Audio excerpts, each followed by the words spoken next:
Hi, this is Ken Sagos. I play Kincaid in Nightmare on Elm Street Part 3 and 4 on the Great Horror Squad podcast.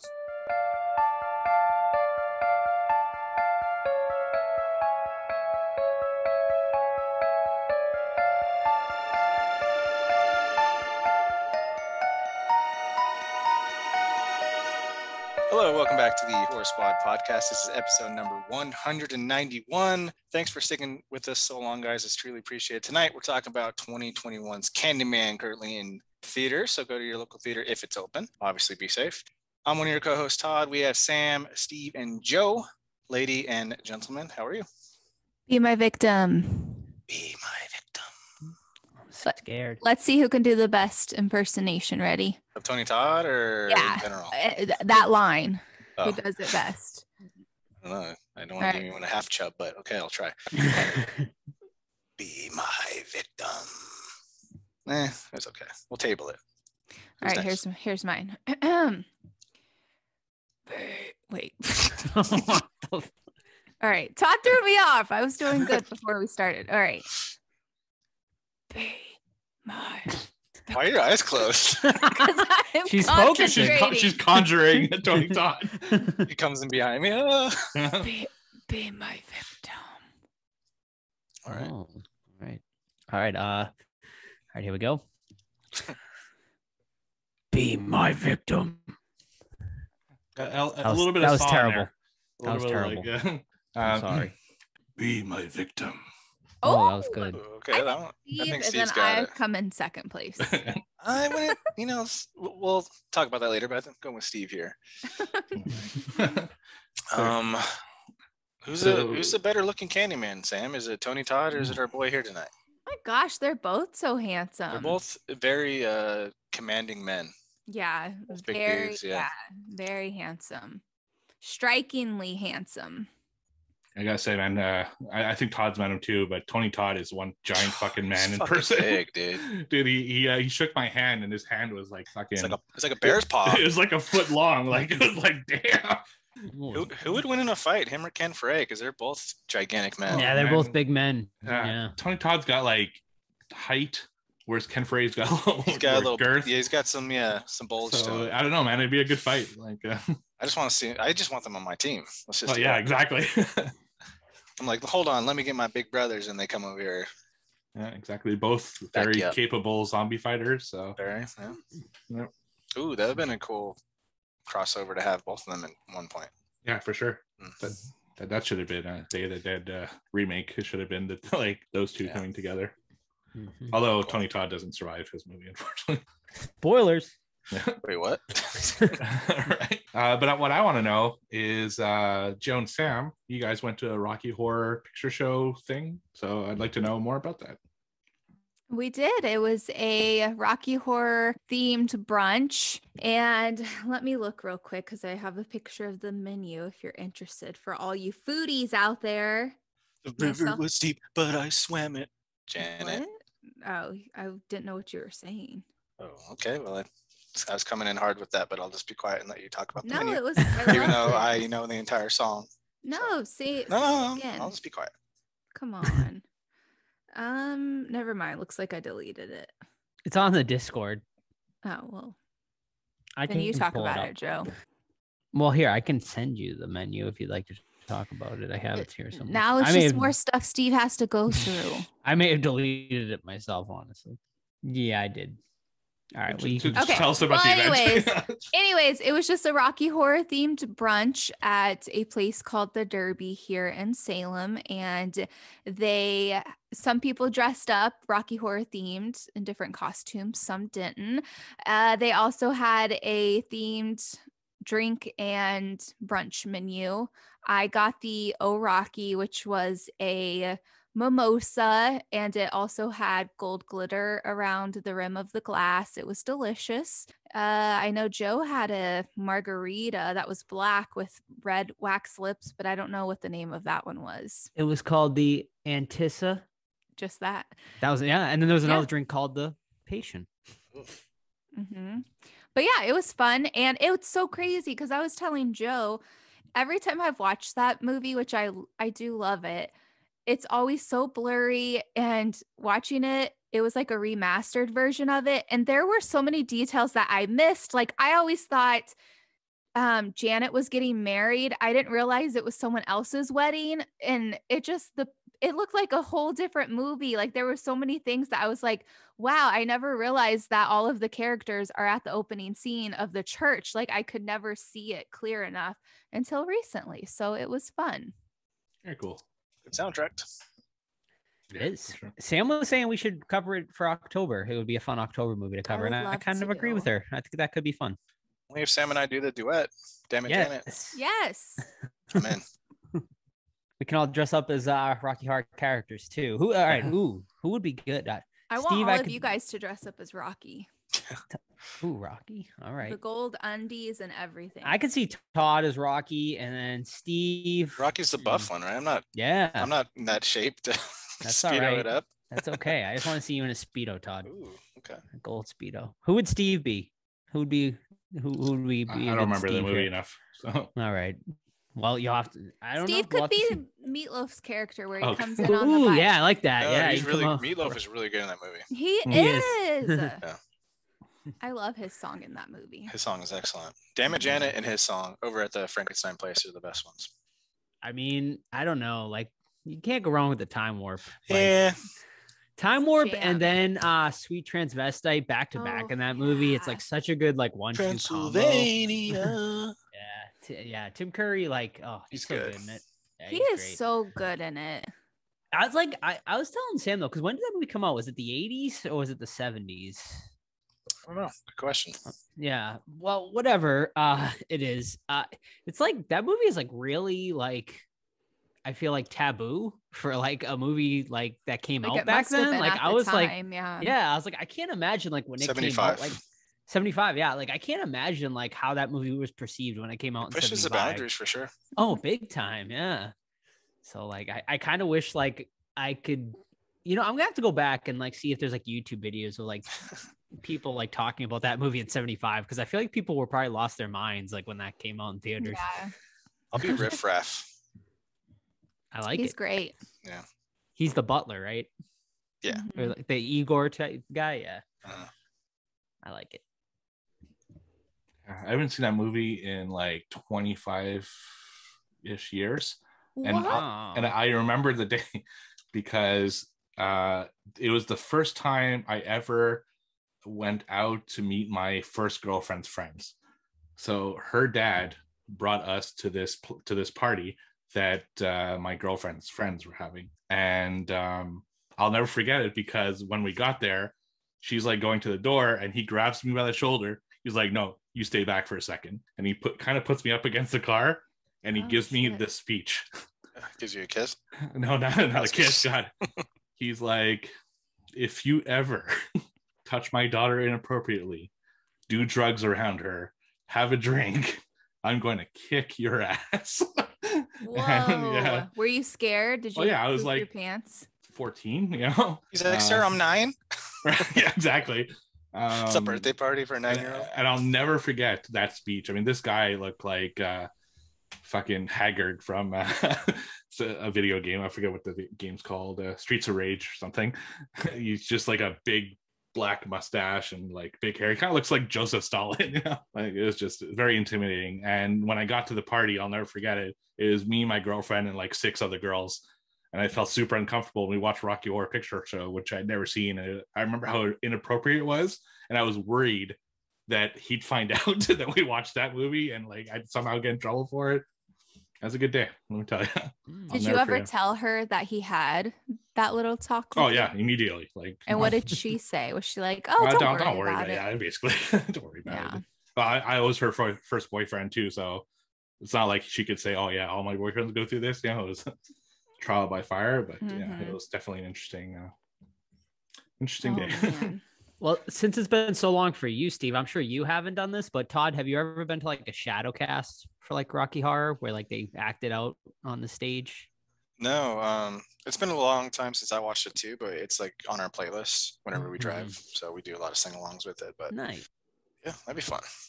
Yeah, Sam and I went to it a couple years ago, and it's so much fun. It's basically like The Room. Like if anyone's ever seen The Room, for people like that, it's sort of like that, but it's just like they act out the entire movie like lip sync, like scene for scene, and people are like throwing stuff at the stage and stuff. It's a lot of fun. I would love to do that. Like I wish that they had open auditions to where it wasn't like a crew that traveled around. I wish they were like, hey, to the local area, anyone who wants to audition, I would definitely do that. Start your own troupe, Sam. Oh my God, I should. There you go. I was gonna say you'd probably have like instant success with that. There'd be a lot of people interested, especially in Salem. Definitely. Oh, I would love that. The wheels are turning. Wheels are turning. You should, or the Sam and I went to a Hocus Pocus one a couple years ago too. That was a lot of fun. I feel like that would be right up your alley too, Sam. Awesome. Actually, I only know about those things because there was an episode of Drew Carey where they did that with the Rocky Horror Picture Show. Oh, fun. Yeah, but despite not having seen the movie in like 25 years, I do know a lot of the songs for the same reason as Todd. Like it's like Halloween music, right? Yes. Something that comes back every time. All right, you guys ready for some questions? Let's do it. Yes. All right, you can ask us those questions on social media at the Horror Squad Podcast, or of course on our Discord. Just send us a message. We will send you the link, and then you can join in on all the fun. We got a lot of stuff going on in there, food talk, a lot of Halloween Horror Nights talk and Disney talk, because a few of our members are there right now. And of course, our book club, which is now in session. So everyone's reading the Final Girl Support Group. I think that's what it's called, right, Todd? Yep. And Grady Hendrix. Grady Hendrix, that's right. And at the end of the month, we'll be reviewing it with the people on the Discord. So if it's not too late to join in, just send us a message. So the first series of questions comes to us from Mandy. She says, hey, squad, what is the candy that reminds you of your childhood the most? What a fun question. I'm going to have to say Fireballs. Yeah. Did you like them, or just I loved them. Yeah, we would walk all the time to Quick Shop and buy Fireballs and like just eat them, where my teeth were red, my lips were red, like my tongue literally was just burning off. It was so good. When was the last time you had one? It's been a really long time. Grab Probably a bag. I should. Yeah, they're delicious. Suck on them out like a movie theater or something. Yeah. Thank you, Joe. I can see it coming out. It's maybe not like a candy, but it reminds me of my childhood. Big League Chew, the bubble gum. I know Sam's talked about it on the show before for sure. That's candy. Yeah. Grape for sure. Yeah, it's fantastic. And like I always just used to like pretend it was like chewing tobacco, you know, like because that's how it's like cut up, and I used to like put it like in my my gums and stuff. So yeah, fun times. For me, probably Airheads or Warheads, the sour Warheads. Yeah. Even though I don't really like sour candy, but it was one of those like challenges with your stupid friends. Yeah, like, totally. How long can you hold? And like, yeah. I haven't had a Warhead in a long time though. Same. Yeah. And for me, my dad was a super heavy smoker when I was growing up. And for some reason, I always associated Halloween with him smoking and Popeye cigarettes. I don't know if do you guys have those in the US? Like the little chalk. Like candy they're like cigarettes? these like basically chalk cigarettes. Yeah. I used to get call those them candy. too. Okay. Candy cigarettes. That's all they're called here. Yeah. Okay. Here they're like Popeye's, the Sailor Man on the cover, and it's just they're not even good. Like it's just basically chalk. But I always associated like my childhood with those because they were popular at Halloween here. So chalk cigarettes and also chocolate cigarettes we had as well for a while. Chocolate? But Oh my gosh. I think they took those off the market in like the late 80s or early 90s, probably because it was promoting smoking within children. And so did Popeyes, but those are still around. I still see them at dollar stores like around Halloween. So Steve, you'll have to let me know, because the ones that I used to have, like you could blow on them a little and they would put extra chalk powder like in the wrapper somewhere, so it was like you were smoking. Yeah. Like you got a little bit of smoke in there. Yeah, the ice cream man used to come around and I'd buy them from him. That, you know what? I'm gonna He change was your my answer. supplier. Yeah, he's my dealer. I'm like, hey man, got any pops and chocolate cigarettes? No man, I used to hit up the ice cream man like every freaking day. Oh yeah. For like pops, and we used to bite them and stuff, throw them in each other's faces. Simpler days. Mhm. Yeah, we still have an ice Yeah. cream truck that comes along here every week. Really? That's cool. Yeah, you can hear him from fucking like all fucking day because he's in the neighborhood and it's so loud that just rings around the whole neighborhood. But forget his fucking $8 Jeez. popsicles. But yeah, Steve's elbowing kids out of the way. Right. That's crazy. I want my Bugs Bunny. Yeah, Steve and Todd will probably remember these because it was like the boy ice cream, but the WWF ice cream bars. Yeah, Do you for guys sure. remember those? Mhm. Those Yeah. are awesome. They had the Macho Man, wrestlers on them. Bushwhackers. Yeah. Yes. Yeah. Those were the best. Yeah. They actually brought those back. Like I saw them at the ice cream store. Yeah. And I was like, holy shit. But they're like today's wrestlers. But I was like, that's pretty cool. They brought them back. Yeah, that is awesome. Her next question. Any local horror stories surrounding Halloween candy, such as razors and chocolate bars? Any local stories? Yeah, or anything you might have heard as a kid that you were like conscious of, or because I definitely heard that too, like when I was a kid, that there might be razor blades and chocolate bars, so they had to always be checked, and if they were open, you couldn't eat them. And Yeah. even though I don't think I've ever seen a case like ever, but that was always like a fear. People put pins or razors and stuff in candy. There actually was a case here 2 years ago, I think, I think it was before COVID, where it was legit. Someone poisoned a candy, and like the police from the tri-state were like going house to house and trying to figure out who it was. So I don't think anyone got sick or anything serious like that, but Yikes. I don't even think they caught the guy. It was probably, it probably chalked it up as probably some asshole teen that did it, but yeah, it happened a few years ago. But as far as growing up, it was, of course, razor blades, and obviously don't go into anyone's house, things like that. But Mhm. I still check my kids though every single candy. Plus, I get to steal the candy when I do that.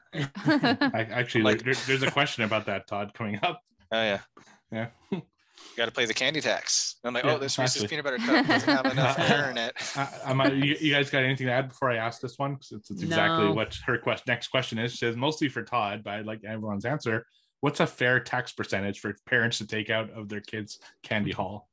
Oh man, I mean, I'm sifting through it. And I'm walking, making sure no people come around. I take a lot, man, like an unnecessary amount. Like Plus, 25%? Probably not that much. Oh, that's what I would do. I more cheat the system where I'm like, oh, I don't like this wrapper. I don't like the look of this wrapper. Or like I'll feel for like integrity, like of air. I'm like, oh, this doesn't have enough air bubbles in it. I'm taking, it's like the Reese's peanut butter cups. It's the peanut M&Ms, all the good shit. So yeah, I steal a lot of candy because it's quote unquote unsafe. Yeah, absolutely. And were your parents notorious for taking your candy when you were a kid? Yes. My mom would always take the chocolate. All the good stuff. Mm-hmm. They probably snuck it. My mom probably snuck it, like, because we would just keep it in the fridge. So I'm sure she at night would take some. That's right. You're a fridge chocolate guy. That's so strange. Yes. What? You can't don't like enjoy putting it. chocolate in the No, fridge? it's I've never done it. good. Oh my You god, keep it it's cold. so good. Oh, Mm-hmm. Thank you, Stan. but it's not like moist. Will you please try it with some Halloween candy this year, What, guys? Yeah. are we talking like Snicker bars we're putting in No, there? not or- Snickers. That it gets too hard to where your teeth will break. I recommend Reese Reese's- cups. Yeah, Mhm.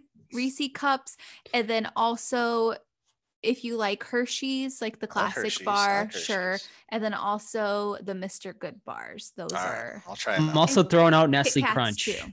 And then, Mm-mm, yeah, not Kit Nestle Kats and Crunch. Nestle Crunch. Crunch is No. delicious. Crunch and Munch is really good. The little bagged version of it. Oh, Is yeah. that it? Yeah, those Mhm. are I excellent. have. Mhm. That's good airplane food. Mhm. All right. Her next question. If you were to give out only one type of candy to represent you as a person, what would it be? One candy to represent us. Yeah, like you're giving out one type of candy that Like a trademark. Kind of, I guess. Yeah, that's what it seems to be. Anyway. Todd bar. There's no such thing. Well, there is now. Oh, do we All make right. up our own candy? What? All right, but what's in the Todd bar? We're gonna have some milk chocolate with some almonds, and Okay. then maybe I'll have a variety where you Or can Hershey have, like, almond. Hershey almond. No, it's a Todd bar. This- If Wonka can have a Wonka bar, I can have a Todd bar. Wonka bars are Uh, pretty good. Yeah, they're not bad. Yeah, there. Wonka bar? Yeah, What's that? it's like a chocolate graham cracker, I believe. Oh. It's been a while since I've had one, but Todd bar. I'm gonna go one that actually exists, and I'm just gonna go the caramello because it's one of my favorite candy bars, And Sam's making a gross face at me. She didn't even know they existed until she met me. I don't think she's. Hold up. Yes, I did. How does Sam and Joe get candy then? You know, if you're not trick or treating or having little kids around. Joe buys it. He buys like a 10-pound bag. And I'm like, don't do it, Joe, because I'll eat it all in one night. And then he's like, where'd my candy go? And I'm like, I told you, hide it or else I'll eat it. That's why I try not to have it in the house. It's all in the fridge. Buy it for yourself and just hide it from me, please. We just bought a big thing of Halloween Oreos the other day, and they were gone in like a day and a half. I don't know why, but those orange Oreos taste so much better. Tell them, Todd. 100%. I know. Are they different at all though? Like I've never. No.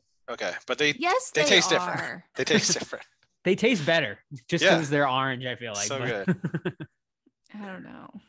Maybe their food coloring makes them a little more sugary. So maybe they do taste a little sweeter, a little better. I'm gonna have to do a science experiment on this.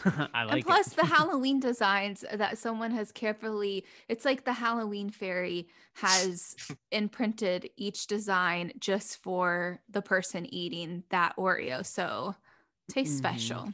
Mm-hmm. We also bought Halloween Crunch, which is the Halloween Captain Crunch, which tastes better than normal Captain Crunch. Is that the green one? So. It's orange this year. It turns your milk green though. Yeah, it's like orange and it's basically like crunch berries sort of, but like instead of the berries, they're just like orange pieces. Like, and yeah, it turns milk green, but it's delicious. What about you, Sam? What's your candy of? What kind of candy would I pass out? So I know it gets a lot of hate, but I feel like I would just have to because 'tis the season and it's a Halloween tradition, and that would be candy corn. Just a few pieces. I would just hand out 3 pieces because that's all you can really handle.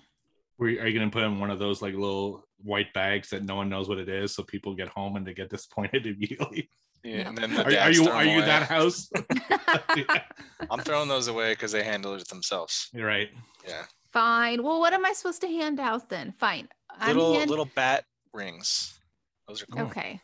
Little bat rings that are staple. Can I staple it onto a small fun size of Skittles, or is that too dangerous? The integrity is broken in the bag. I will take the dad tax on that one. Because people do that.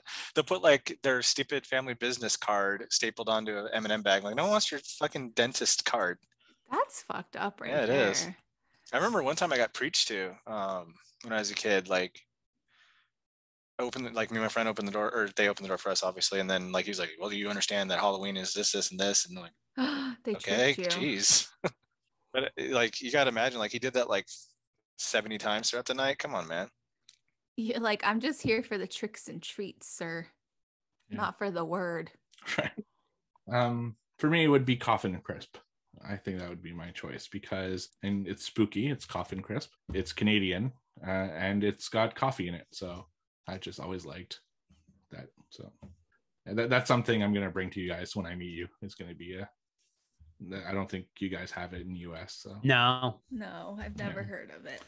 Yeah, it'll be in my bag of goodies. You guys remember Dots? I've heard of them. I've never seen them.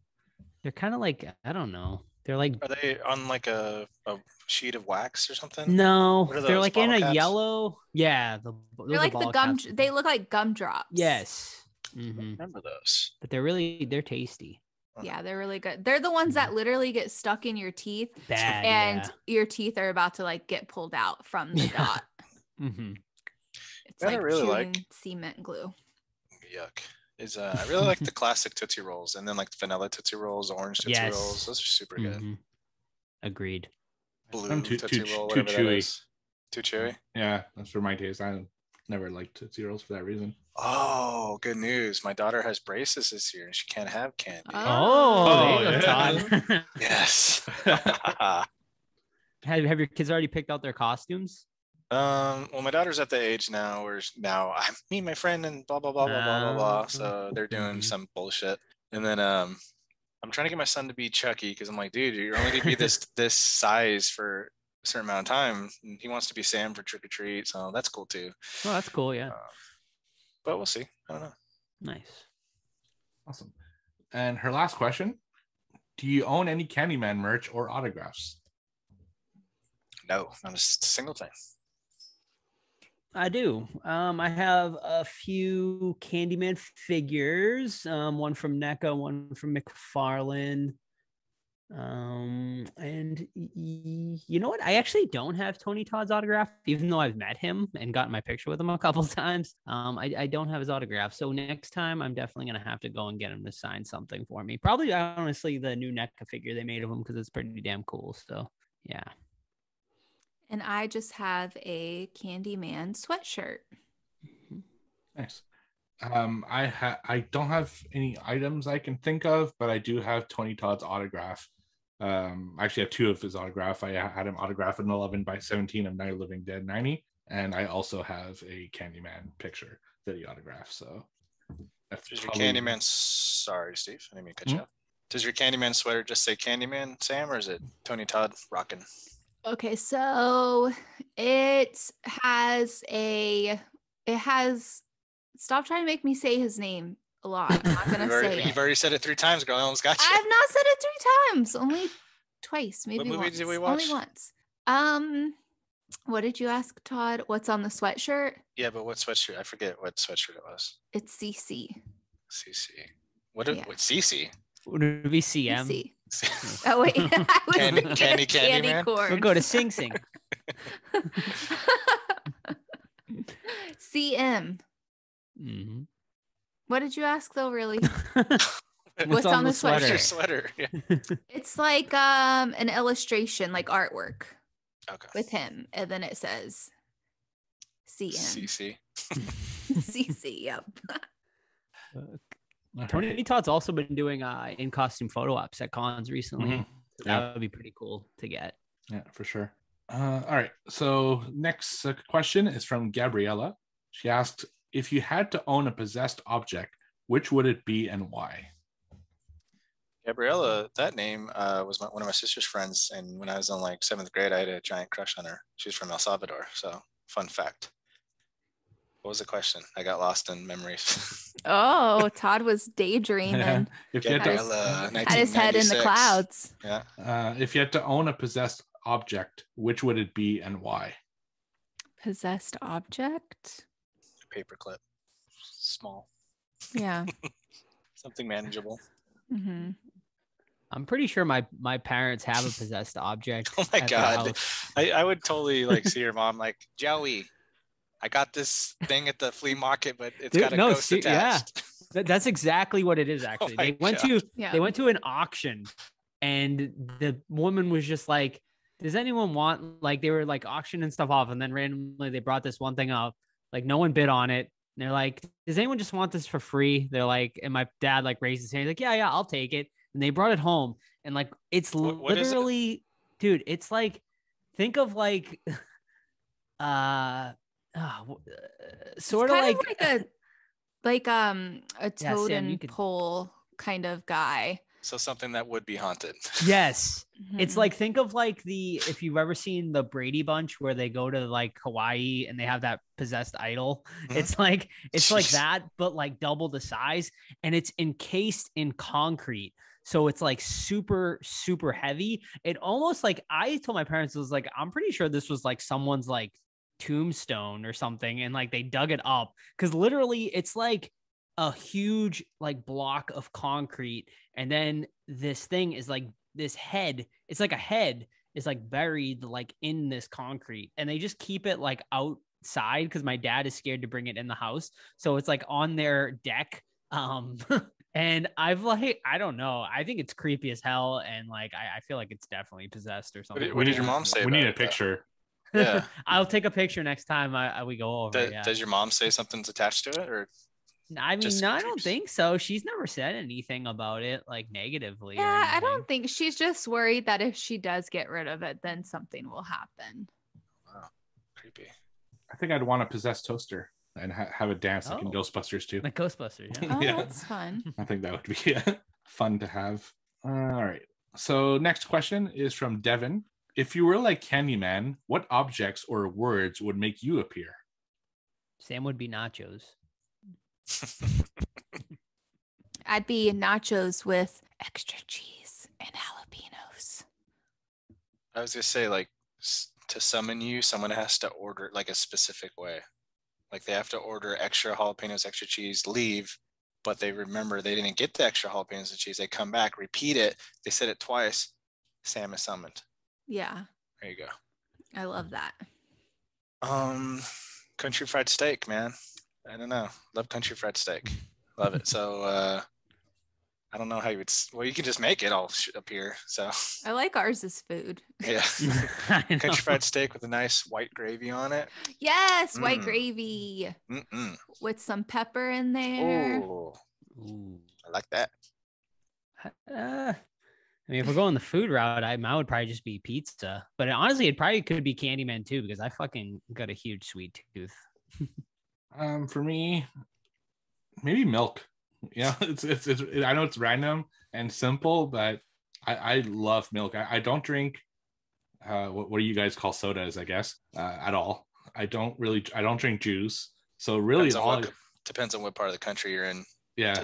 We call them soft drinks. So but anyway, yeah, so I don't drink Coke, Pepsi, all that stuff. I don't drink juices. So I really just drink coffee, water, and milk, and alcohol at times. So, but I love milk. Like I love it. I have to stop myself from drinking too much milk. It's yeah. So that would be it. What about almond milk, Steve? Do you like oat or almond milk? No, and I like specifically 2% milk. Like I don't like 1% milk. I don't like 3.25% milk. I like 2% milk. You know, is 3.25% milk an actual thing? Like in Canada? Yeah, it's called really? homogenized milk. Specific. Interesting. You guys don't have that? That's not a just 2, 1 whole cream and skim. Skim. Yeah, skim is gross. Yeah, it's like water. It's like drinking It's like water. it's like white water. Yeah. What about rice milk? Rice milk's not too bad if you're on like a diet or something. You know, when I was on a huge diet, I cut everything out of my life except milk because I'm like, I'm gonna fall off the wagon if I cut milk. I just drank That's funny to me. Like less of it, you know. Some people are eating like McDonald's and you're just drinking milk. Like, yeah, it's a cheat day. I'm drinking my gallon. Not giving this up. Yeah, exactly. Actually, fun fact: when I was growing up, I drank so much milk that when I moved away from my parents' house, the milkman almost went out of business. Oh my gosh! Because she bought so much milk. We had a milkman. That is so cool. I wish I had a milkman. Yeah, it was a good time. Except, so he'd leave the milk at the front door, and he'd come at like 6 a.m. But if you want, you can't sleep in because you can't just leave it out there. You know, if it's summer, it gets sour. If it's winter, it'll freeze. So that was kind of a pain in the ass. But yeah, it was a good time. Bringing that bag milk. That bag milk, yeah, absolutely. Yeah. That's yeah, it's not until I did YouTube that I didn't realize that wasn't a thing everywhere. Like it blew my mind that you guys don't have bag milk. No, I don't even want to know what that is. It's just milk in a bag. Yeah, that's how they do it in Canada. It's to reduce recycling. Plastic waste. Exactly, waste. Isn't it a bag plastic though? It is, but you can crunch it up to like a bead, right? So Gotcha. Mm-hmm. Anyway, or if we're really concerned about the environment, let's not drink milk at all. Why? Oh yeah, compared to everything else, what are you drinking? That's like unless it's a nacho cheese. Right. Nacho cheese cow. Kill the cows. They fart too much. Dude, I love the smell of dairy farms, man. I grew up. Ew! I love it. I love it. I like it too, actually. It brings me back to my childhood because we always used to go to like a dairy farm to get ice cream. Well, you guys need to watch a little thing that's called Meet Your Meat, and then we'll see how you feel about the dairy dairy not farms. Beef. No, but I grew up in a cow town, and it's like, so it smells good. I'll say it. It smells good. Maybe it's just the manure. Manure. Well, yeah, I know, but it's a combination of cows, manure, farm, the grass, antibiotics, the good outdoors. Sam's on a kick tonight. I'm just joking because I eat nacho cheese, but I literally do not eat drinking milk. I think that's dairy nacho cheese. Gross. Ugh, that sounds disgusting. We only had whole milk. It's decent. Oh, really? Is it like what would you make it out of though? Freaking beans. Wait, what are you asking? Non-dairy nacho cheese. What would be the ingredients? They have some, and then also just melting like vegan shredded cheese and adding like cashew. What is vegan cheese though? Because it's still an animal, right? Oh, there's like no dairy. That's why it's called vegan cheese. I know, but isn't vegan? I don't know. Never mind. What's on vegan cheese? Is it like tofu or something? Like, what's it made out of? Sometimes it's soy, sometimes it's Soy. tofu, Oh, okay. sometimes I it's thought- like cashew. Ew.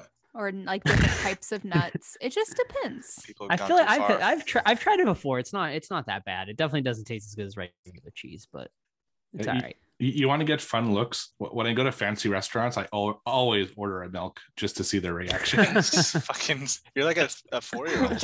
I know. That's what I was gonna say. Do you drink it with dinner? But see, yeah, I do. And the funny thing is, like, they always they look at you like you're a fucking like child.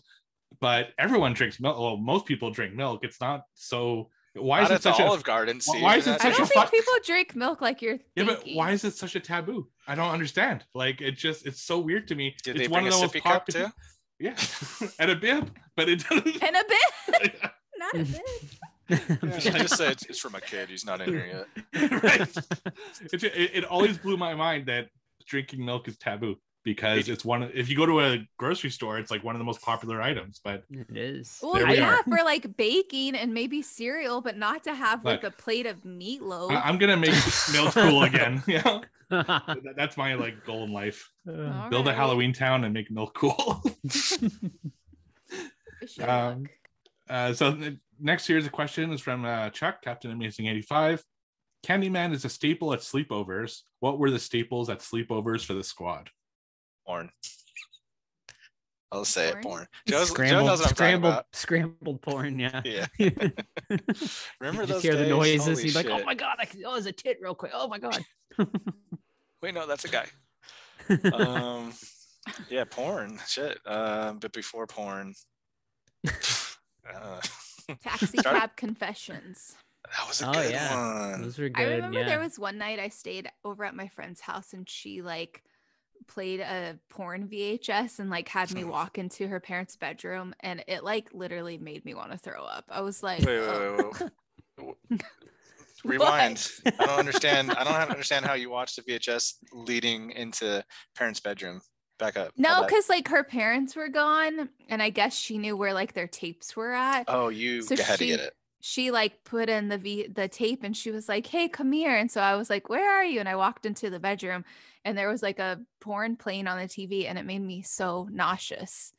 And then I was like, does this mean I'll never be able to have sex when I get older? Because it That was made your me feel so sick. That was your first kiss too, like 2 minutes later. No. Continue.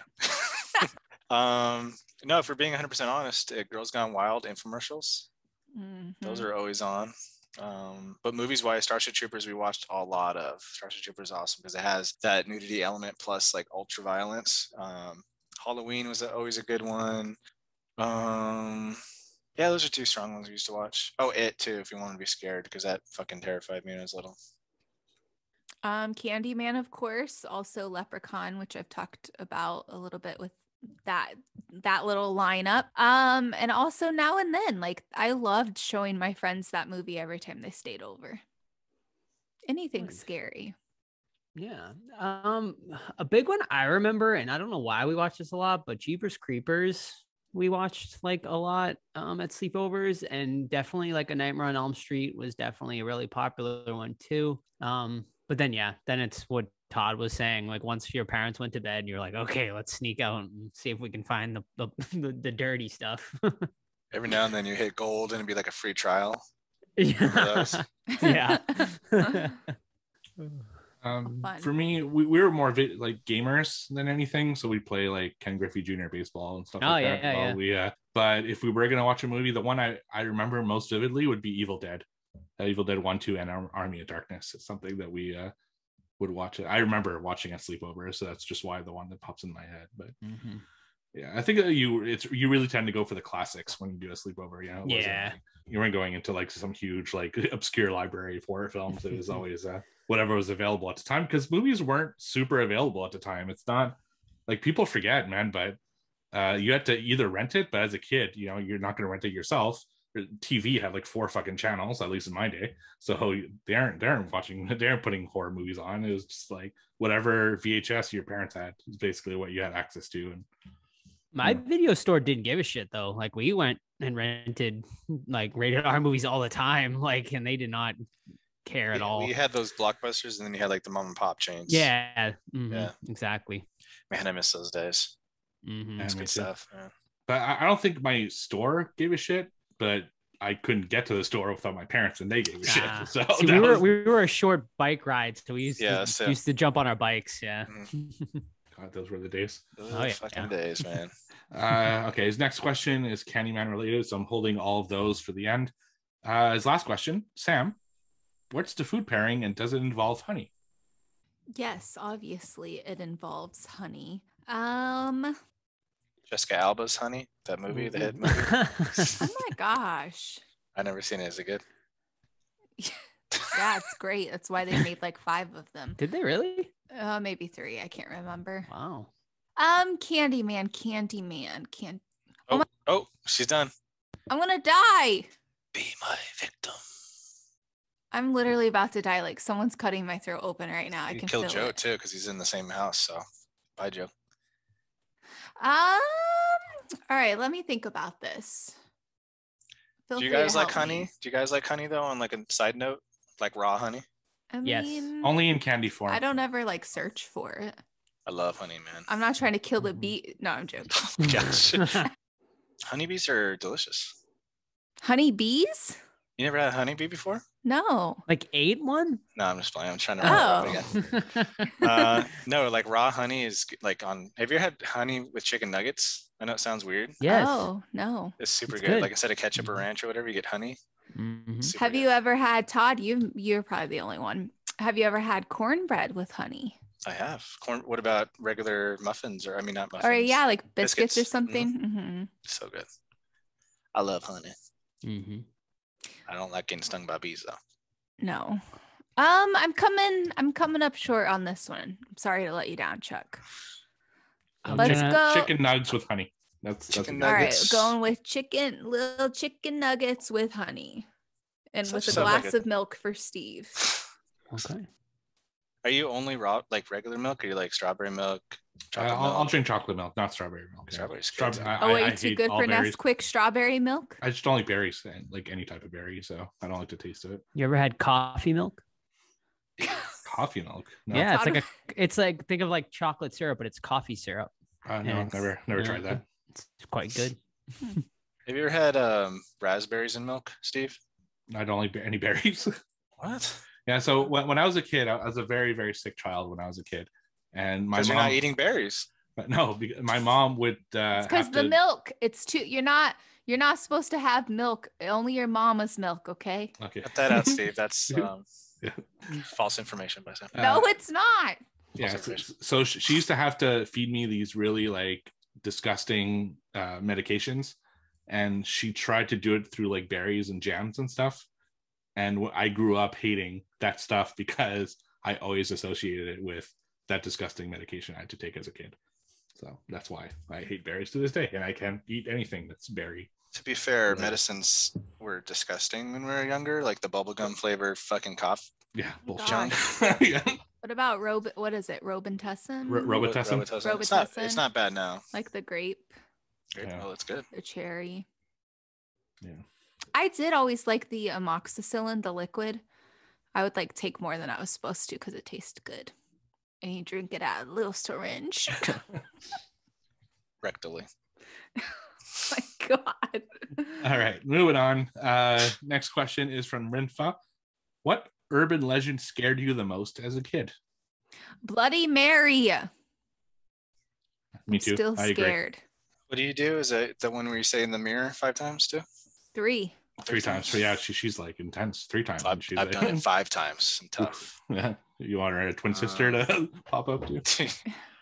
I don't recall. I remember playing Bloody Mary, but I was always honestly scared of it. Like I know it's not an urban legend, but I was always really scared to walk by storm drains because I thought he'd be down there. So that was kind of like my kid fear, I guess.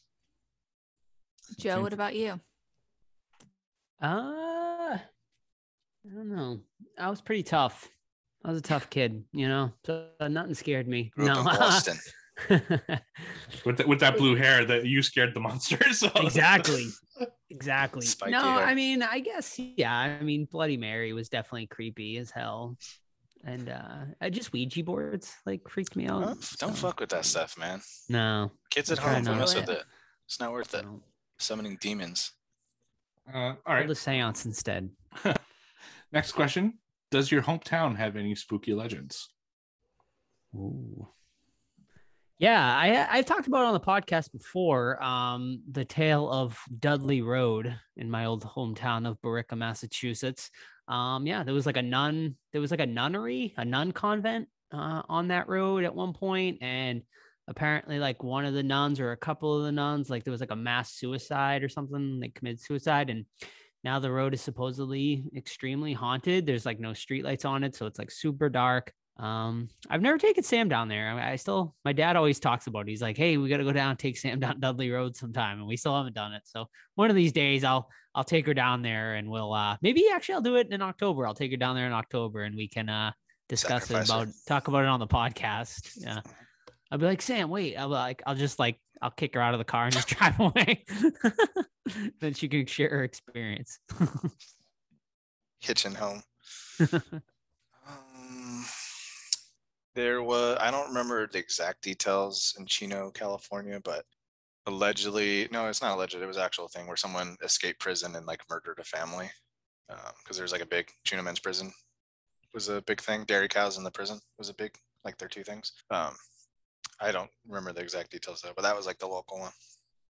And I'm sure there's a lot back in Kansas, but none that I know of right off the top of my head.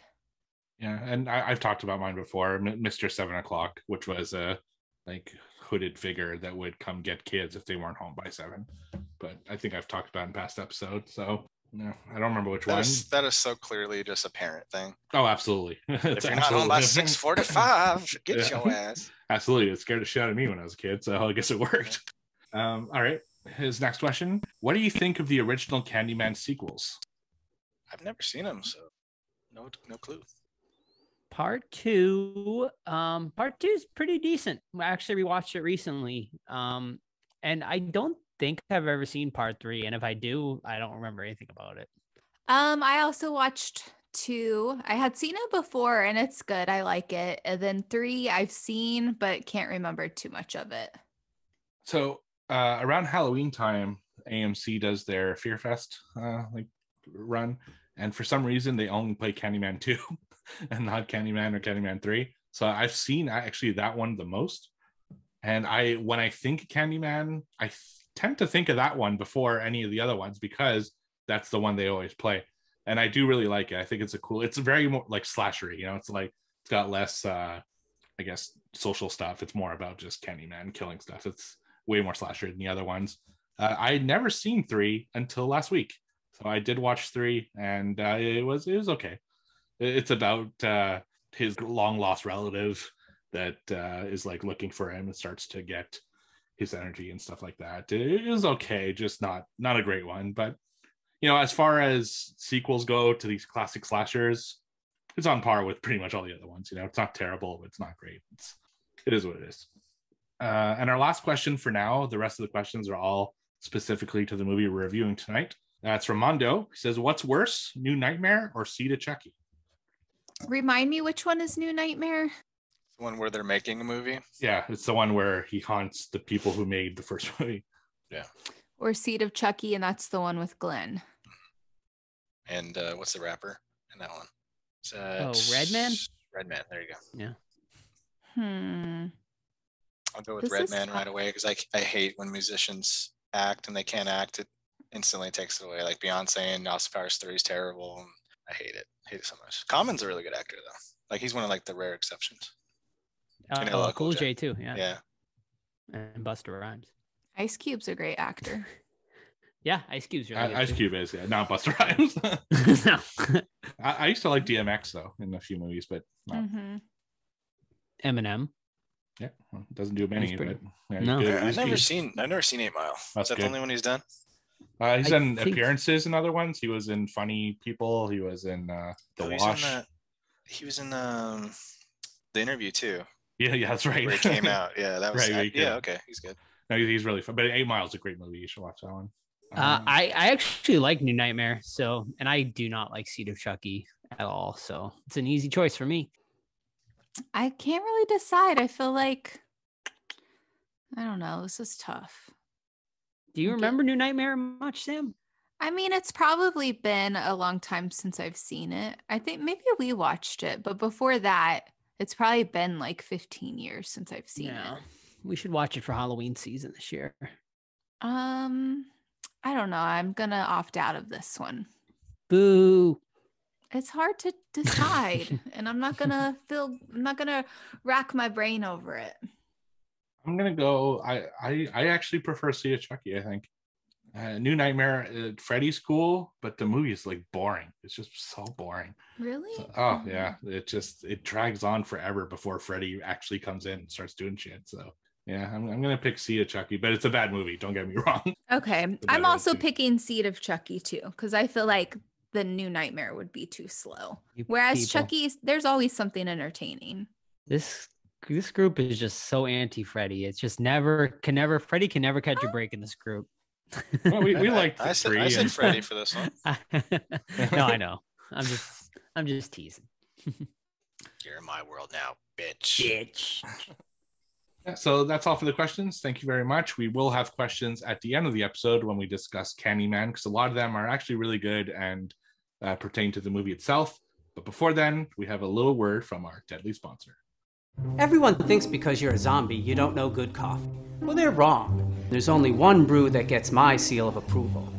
Deadly Grounds coffee is my guilty pleasure. The aroma is so intoxicating. It brings all of my neighbors out of the woodwork. Deadly Grounds coffee. Coffee to die for and zombie approved. It's good to get a little deadly. Use the front door! Oh, they're so disgusting. All right. What have you guys been watching? How about reading? Ooh. All right. So I've been meaning to read this one for a long time because it was a HBO miniseries I know Joe and Sam both watched called The Outsider. So I wanted to read it before I watched the miniseries, and I read it and I liked it a lot. It was really cool. For those that haven't seen it or read it or whatever, it's about a very small town, and this like beloved baseball coach, local guy. He's really good with the kids. He gets charged with murder for this young boy, like a super violent crime, sexual related, mutilation, eats him a little bit, things like that. And all the evidence points to this guy, like DNA evidence, fingerprints, witnesses, things like that. And they're like, dude, you fucking did it. However, the curveball is that how could he have done it? He was literally on videotape, 3 hours or so away with a bunch of colleagues at a thing. So like he maintains his innocence. Is it supernatural? Is he full of shit? You'll just have to read it or watch it. I really liked the book. It was like very mysterious, even though like it kind of, where it kind of had to go, like a supernatural feel for it. However, like I just liked it like the whole time. I was really into it. I liked the characters. I didn't like what happened to Terry, the main character. I kind of wanted a different like avenue or closure for him.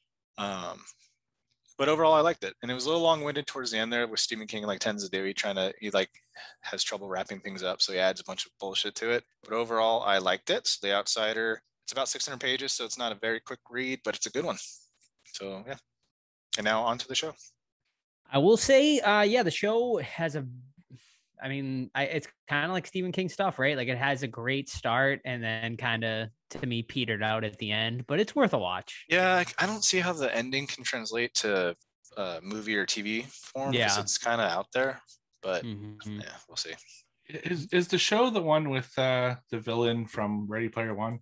Yes. Okay, because I've watched so many Stephen King shows lately that I watched it. I actually like Joe said, I liked it at the beginning, but then it just kind of got lost in itself. Like it just became overly complex for no reason, and that was it. The book flips like to a completely new cast, like 200 pages or so through it, and then like you're focusing on like a private investigator and like the lawyer and shit, and you're like, this is kind of strange. Like I really liked the Terry stuff, like the baseball coach guy. Yeah. And he was such a cool, like nice, fucking good guy.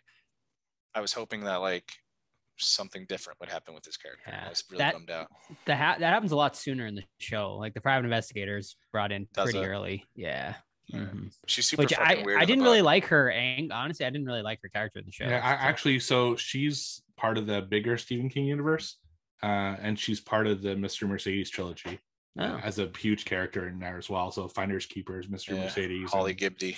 Holly Gibney, yeah. And it's funny because I watched the Mr. Mercedes show too, and in there she's like a geeky, tiny white girl, and in Outsider she's like a kind of a black, a little powerful, bit more outgoing, powerful. So it's an interesting dynamic, but I like both interpretations of the character. It's just weird to see. On the Outsider, she's like super mousy, right, and like antisocial, and like she has like a lot of problems talking to people, but she's like super smart, and that's why she's a good investigator. So yeah, it's interesting to see how the show plays out. Wasn't Finders Keepers a movie too? Oh, go ahead, Sam. I've seen this show. Yeah, we watched it. What's it about? I just I know Todd said, but remind me of the show, Joe, because I do not remember. It's exactly like how he explained. Remember, like she was listening. I wasn't listening because I was thinking in my head, have I seen this? And then I was we baseball watched it. Coach Sam gets charged with murder. Jason Bateman played the baseball coach in the first. But we didn't finish it. We finished it. Sam was just on her phone like a typical millennial. Doing Instagrams. Oh, I'm sorry. I'm working Twitter right now. Twitter and tweetering. Yeah, right, it was fine. Sending out. I think just because it's like you said, it petered. Like it just got boring towards the end. So. All right. No, you didn't like it. You gave up on it before I did, if you remember. Like I kept watching. Yeah. Because it took too long.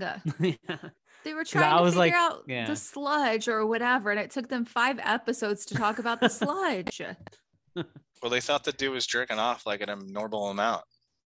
But that's in the book, at least. Like, no one comes this much. Ooh. Or do they? All right, Sam. Joe. No, please no. Let's do it. Episode 3, guys. We're just gonna continue on and torture you guys with our American Horror Story talk. Steve's going to. I can tell he's already getting ready to go to bed here. So Sam, would you like to discuss episode 3 a little? I'll just discuss just this little top, but then you can take it away. So, all right, Joe and I, continuing on with our American Horror Story journey. So the other night we were going to catch up on the next episode, and we both fell asleep on the couch. But then I woke up to a part of where Harry, the main character. Okay, so I don't know where we left off. So, okay, can we spoil it or no? Just Spoiler alert coming. Spoiler alert coming if you are watching American Horror Story.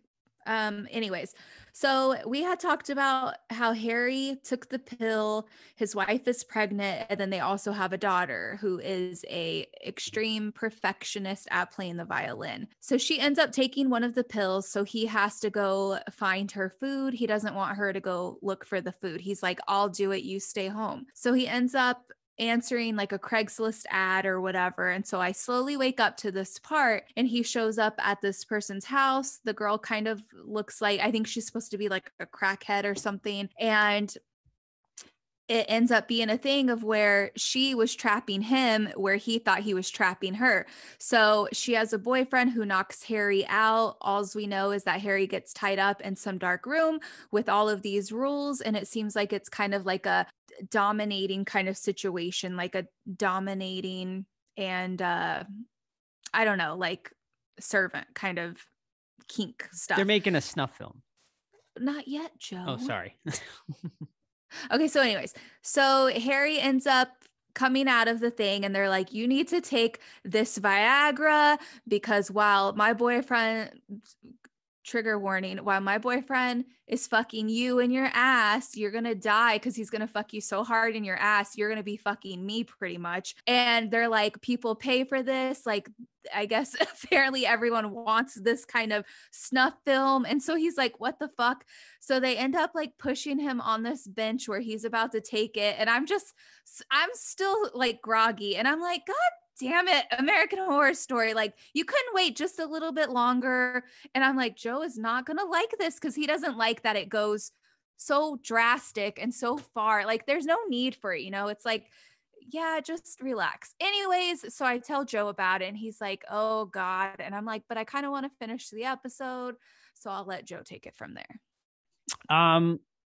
The episode actually wasn't that bad, but that scene was just so fucking terrible. Like, Yeah. it's like Ryan Murphy I don't know, he's just a horny guy, man. He loves his sex in his shows. Like, all of me and Sam watched another one. What was that Hollywood show we watched on Netflix where like everybody was just fucking each other like the whole like series? Yeah, do you remember that one, Sam? It was one that he did, but I can't remember what it was. It was like old timey Hollywood stuff, but like basically the whole show is just people fucking each other left and right. So yeah, I mean the dude's just horny. He needs to like dial back the sex a little bit. Like he just cannot help himself. Like I feel like it's just like erotic porn for him or whatever. But overall, like the episode really was not bad though. Like I'm still interested in what's happening. Like that scene definitely, like I was like, oh, but then like they were able to just move past it, and like it was like a very quick scene. But yeah, I mean, like so far it's like holding my attention enough. Like, is it great? No, but it's better than the last couple of seasons so far. But yeah, we'll see what happens. Yeah, I'm still hanging on. I could have done without that little scene just because it didn't add anything to it. Like it just was pointless, I thought. But I'm still liking it. I'm still liking Finn as Harry, still liking Evan Peterson. So we'll keep you posted on our American Horror Story journey. Thanks for listening. Evan Peters. Oh, I said Peterson? Yeah. Some fan I am. All right. So I've been watching a lot of movies because I'm currently on staycation. I had to cancel my trip to Niagara Falls, so I'm just basically staying home, playing games and watching movies. How fun though. Yeah, I mean it's basically what I do every day, but now I just get to do it more. So I had a lot of stuff to choose from. I do want to note something we talked about internally. We will review What We Do in the Shadows as a full episode at the end of the season. So the reason we're not getting all like excited about the episodes every week is because we want to review the whole thing in one shot. But goddamn, man, that show's amazing. I just watched the first 2 episodes and fantastic. Anyway, so my first one this week is a 2021 film that I found over on Shudder, and it's called Jacob's Wife. So this one stars Barbara Crampton. So she plays the wife of a minister, and she's been his wife for about 30 years, and it really like sucked the life out of her because he runs her life completely. He's just like completely not like physically abusive, but like psychologically abusive, like she's really like the housewife to this character. And all of a sudden she has an encounter with a master vampire, which changes her. And she starts taking control of her life for the first time in 30 years. And as she's starting to feel more like herself and feel more powerful, she also starts having a need to feed and kill people and stuff like that. So it's basically a story about this woman, played by Barbara Crampton, who's trying to take back her life from her abusive minister husband, and while dealing with the vampire stuff. So Mondo, the co-host of my other podcast with Todd, Let's Speak Geek and Gaming podcast, told me not to watch it, but personally I kind of enjoyed it. I thought it was an interesting look into this poor woman's life and how her asshole husband has been treating her and her trying to get out of it. Plus you got some really cool vampire shit. Like the kills are fucking awesome. And I actually thought it was a fun film. Like it wouldn't be anywhere near my top 10, but it also wouldn't be near my bottom 5. It's kind of a run-of-the-mill kind of middle movie, but still I would recommend it for a one-time watch, especially if it's on Shudder. So yeah, it's really awesome. That's called Jacob's Wife. Sweet. Rob Crampton's beautiful. Yes. Okay, my next one is a Puppet Master movie, which is, I believe, 13, 14. They stopped being like making sense a long time ago. But this one's called Blade: The Iron Cross, came out last year. Extremely low budget, as like I would love to like know what's going on with Full Moon, because I love Full Moon, but like their budgets get smaller and smaller, and I hope they do some bigger budget stuff because I love their movies. But Blade: The Iron Cross, this is another one about Nazis. For whatever reason, like they keep going back to Nazi stuff. So this is set in World War II. In America, the Nazis are still running around, just like part 4, 5, 6, I think, if I'm remembering correctly. This girl who I wasn't paying attention enough to know who she was like a Russian psychic. She's in America too, and she has Blade for some reason. And you see the puppets, other ones, but they never come alive. They're just chilling out. Meanwhile, you have a Nazi trying to make super soldiers, but they're also zombies, which is kind of strange. And then you have like a neo-noir detective who's in love with the Russian chick, and he's looking, I don't know, it's convoluted. The kills are really good though. And I don't know, it's something about Full Moon that I just really like. Even when they're sucky, they're still pretty fun. So you can do worse. It's nothing like groundbreaking, but it's on Tubi if you don't have the Blu-ray. But it's also in the Blu-ray collection if you get that from Full Moon. But it's also on Tubi, like I said, and it's not terrible. So Blade: The Iron Cross Part 13, 14. Not sure. Is that the last one in the collection? That is the last one in the Blu-ray collection if you would buy the collection, yeah. Okay. I don't know if it's the last one that they're making. Yeah. It might have been because it's 2020, so they haven't really done anything. Right. Except Corona Zombies. Oh god. Yeah. Three of them. Three of those. Yeah. He does that from his like man cave in his basement. Just I'm gonna edit these two movies together. Fucking kidding. Yeah. Watch this. Don't buy it. Yeah. Just him and his friends do voiceovers for old movies, and this one guy in Canada is keeping our right. afloat. Yeah. A view of one on Tubi. Joe and Sam, you got something else?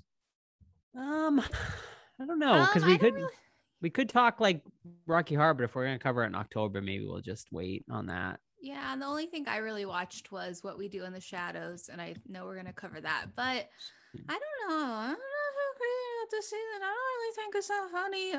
The second episode is way funnier, and my favorite is Guillermo. Without it, it would not be funny this season so far. So you like season 1 and 2 though? Step it up.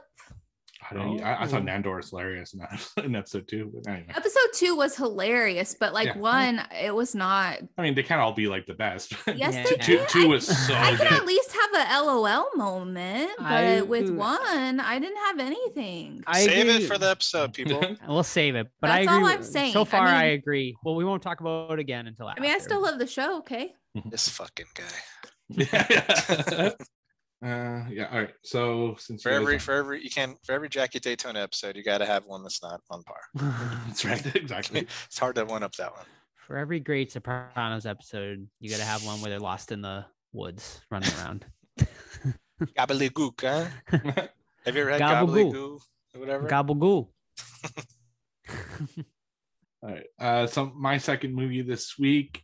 So I gave the squad basically a list of films that I could use, and I think Joe wanted me to talk about this one.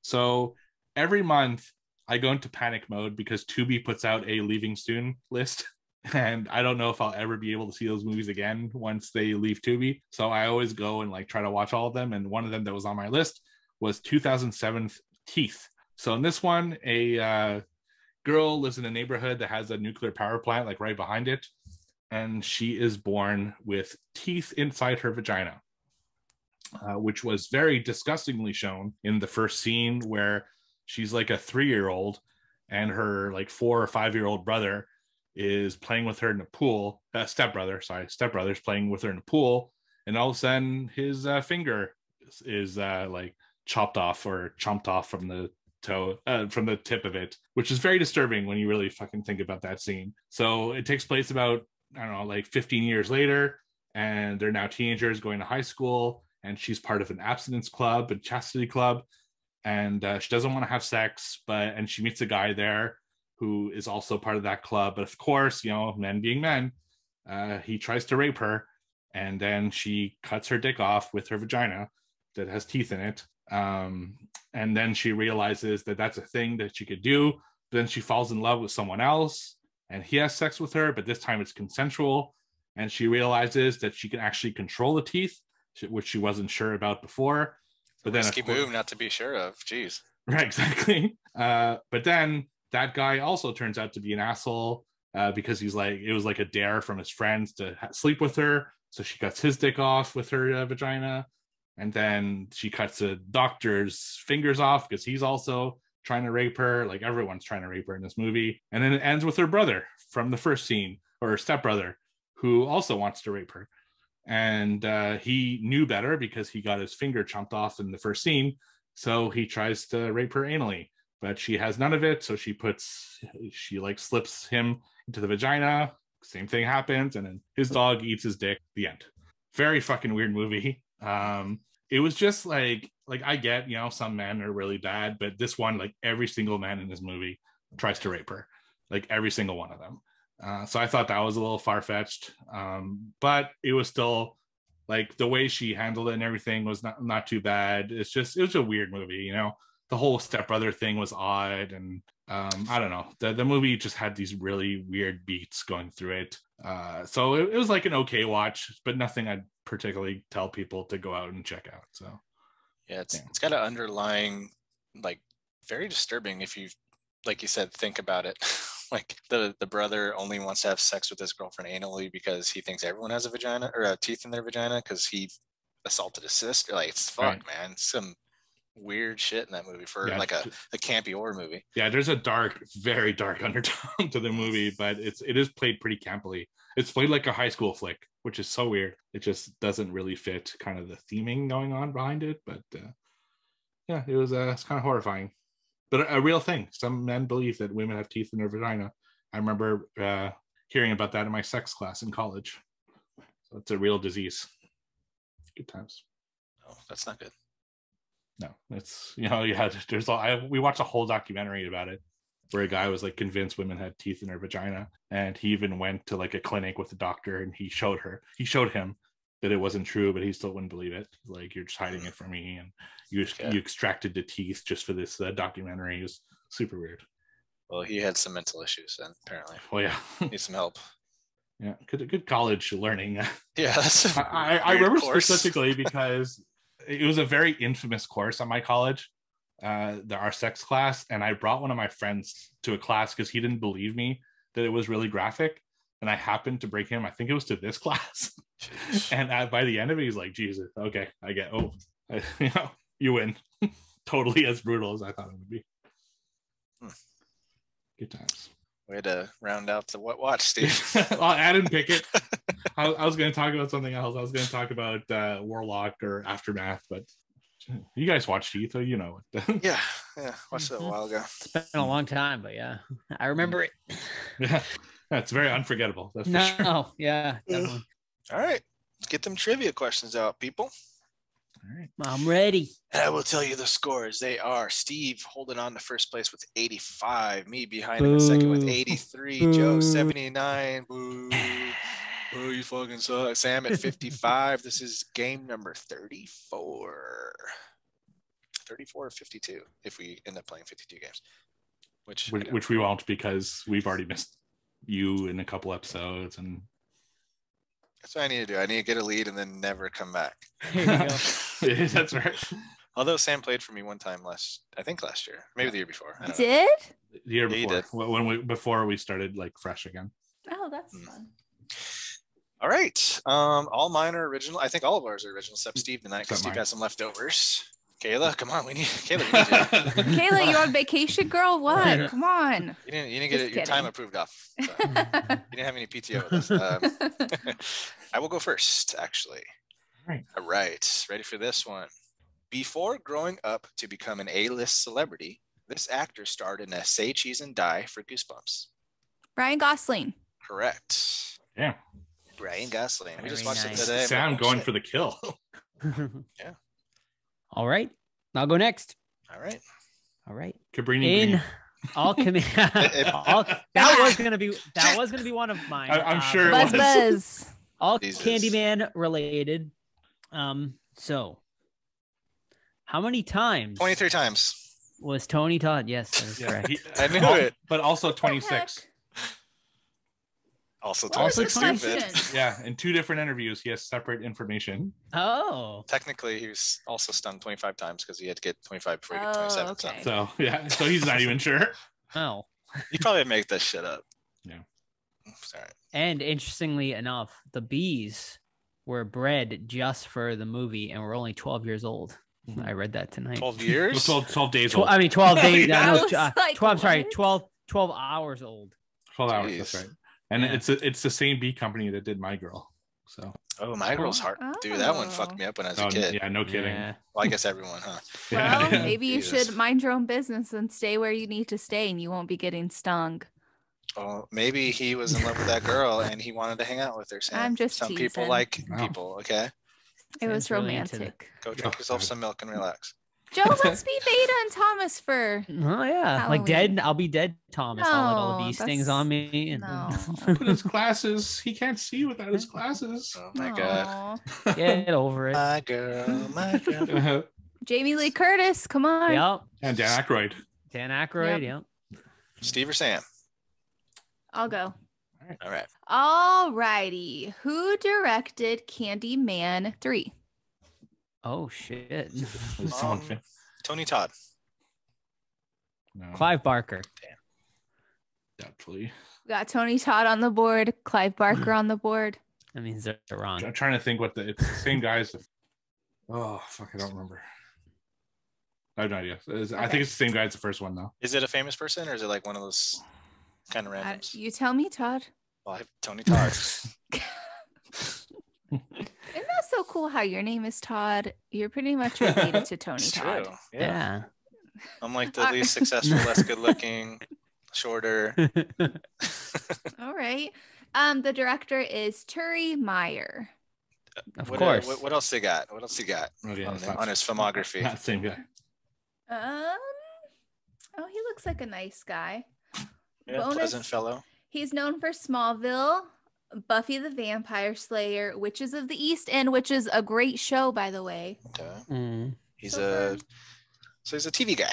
Mostly. TV guy, yeah. He also did a few episodes of Salem, it looks like. Oh. Vampire Diaries, all sorts. Interesting. All right. So all my questions are from Kayla. Kayla. Steve's mad. No. Super pissed they didn't get to 26. No. Take some Still, milk and relax. yeah, still in her teens. Ooh. Demi Moore co-starred in this low-budget horror film directed by Charles Band. Puppet Master. Wrong. Gosh damn it. Do you know it, or you just? No, I've been on a Charles Band fucking rampage. Bloody Moon. Oh. Lurking Fear. No.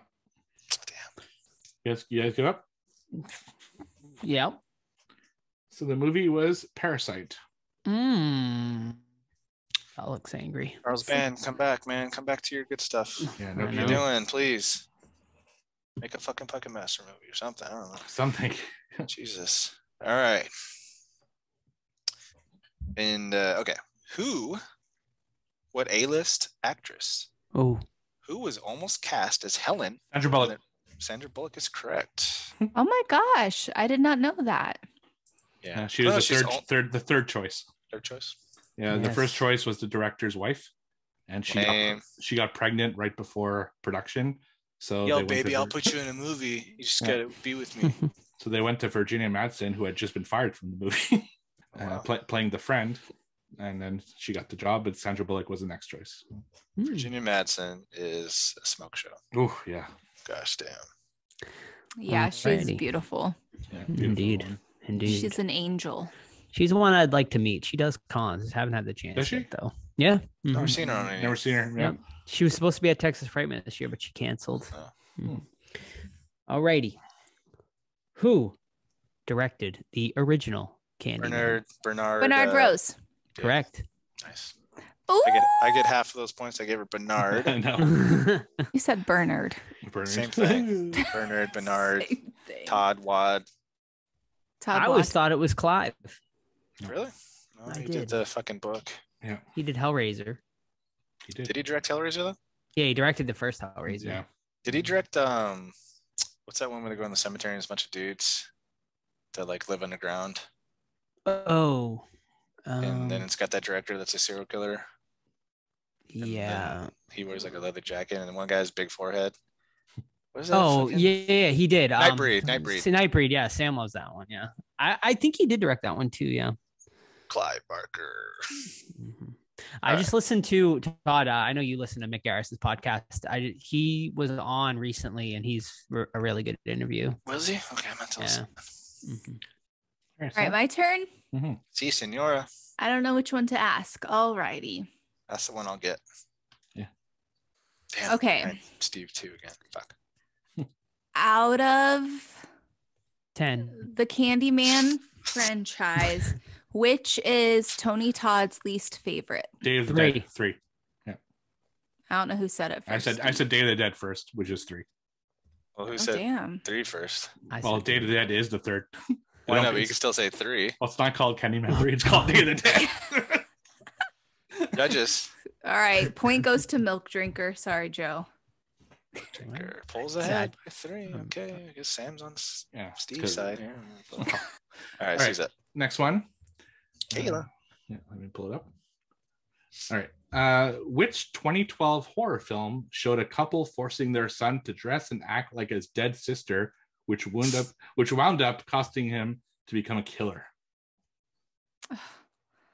Shit. I know this movie. I did too. It fucked me up.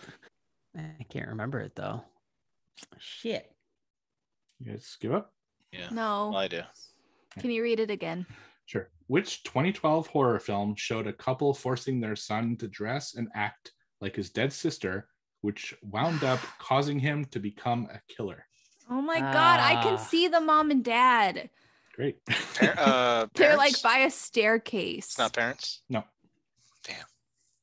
Yeah, I don't know. I know it, but I don't know it. All right. What is it, Steve? It's House at the End of the Street. It's not what I was thinking. No. No. It's at the end of the street? Yep. Isn't that Jennifer Lawrence in that one? I'm not sure.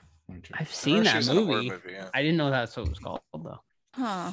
All right. Yeah, it is Jennifer Lawrence. All right. Yeah, Sam's seen that one for sure. All right. Back to the top. I always get that one confused with Olsen. Olsen? Elizabeth Olsen? Elizabeth Olsen. The movie that she was in, where it's like she finds those Polaroids of her uncle or something like that. Oh, molesting her or whatever. Yeah, what is that movie called? Silent House. Uncle Molester. Yes. Yeah. Okay, sorry. Uncle Peckerhead. Good movie. That's a great movie. All right. What super famous real life celebrity did Odd Thomas talk to a lot in his movie and book? I haven't seen it, so I couldn't tell. You read it again, Todd. I'm Brad sorry. Pitt. Brad Pitt is incorrect. What Okay. super famous real life celebrity did Odd Thomas talk to a lot in his movie and book? But I mean, Oh, yeah, and it's been a long time. Man, I just Johnny watched this Depp. like a couple of years ago. No, he's like in the movie, right? Doesn't he? He's like with them or something. yeah, he's like. I don't know what you're Yeah. asking. Okay. All right, ask it one more time. My brain will try to follow along. Remember Odd Thomas sees ghosts, right? Yes. So what super worldwide famous real life celebrity haunts Odd Thomas and they have like a relationship where they just talk?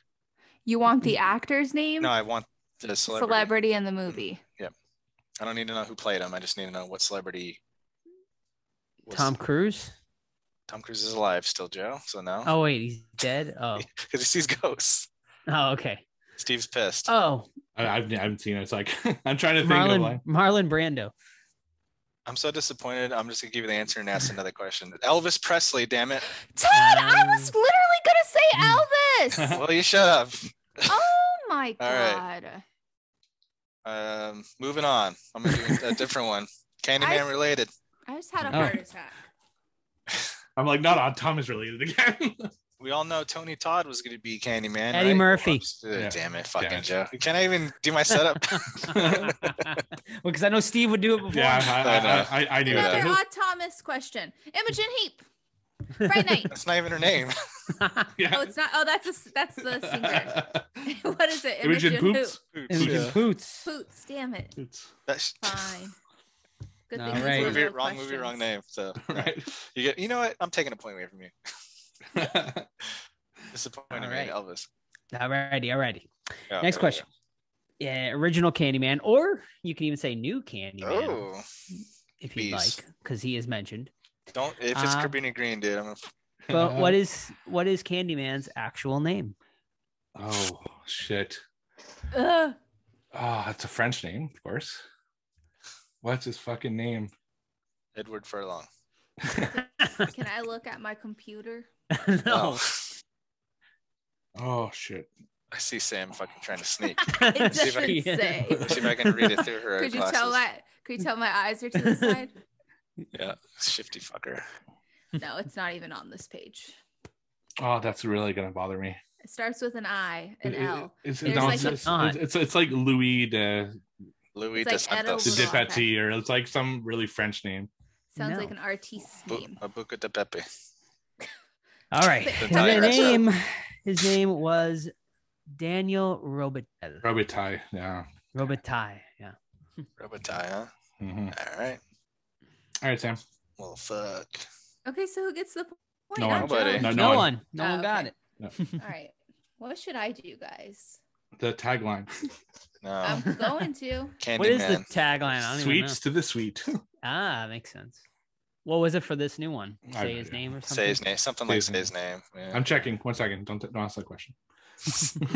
I'm gonna have a bonus. It's actually just say it. Say it. Okay. When no one is around you. All right, go ahead. Ooh. All right. I lost it. God dang it. All Find right. it. All righty. Ready? Yes. 31. This is I guess you could say it's a tagline, but it's also a poster title. Poster subtitle. That's what I'm doing. Okay. Right. Is it the same thing? Well, it's two different ones. All right, Candyman ready? 2, Candyman 3. All right. No, seriously, ready? Yeah, no, ready. Farewell to ashes. Demon to some, angels to others. Oh. Demon to some, That sounds really familiar. angels to others. Demons to some, angels to others. Is it what Problem decade? Child. What decade? Yeah. 80s. 80s. Demon to some, angels, or just angel? Angel to others. Oh, so we're demon to some, angel to others. Angel to other. Bedazzled. Late 80s. Gremlins. Rated R.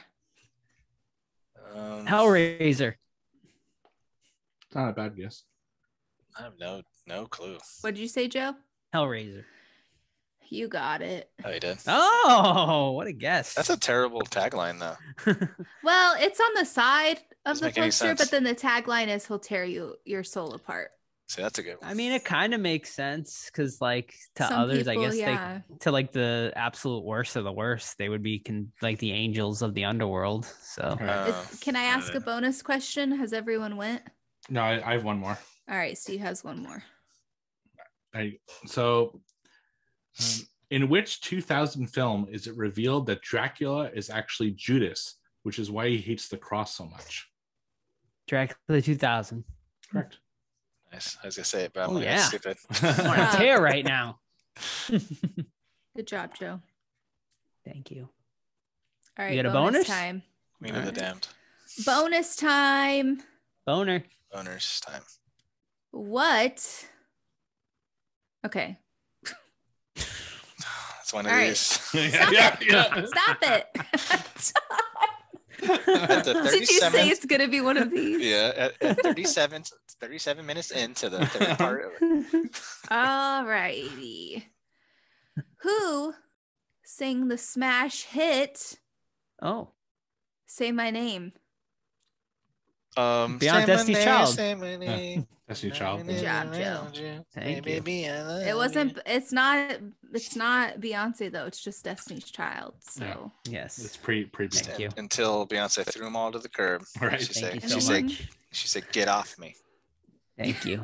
All right, points. Big night for Joseph, 4, Steve 2, Sam 2, myself 1, which is Steve holding on to first place, 87. I'm holding on to second place by a hair with 84. Joe third, 83. Sam 57. Next time will be game number 35. We need your questions because, as you see, we struggle a little bit. we need you. Come back. Baby, come back.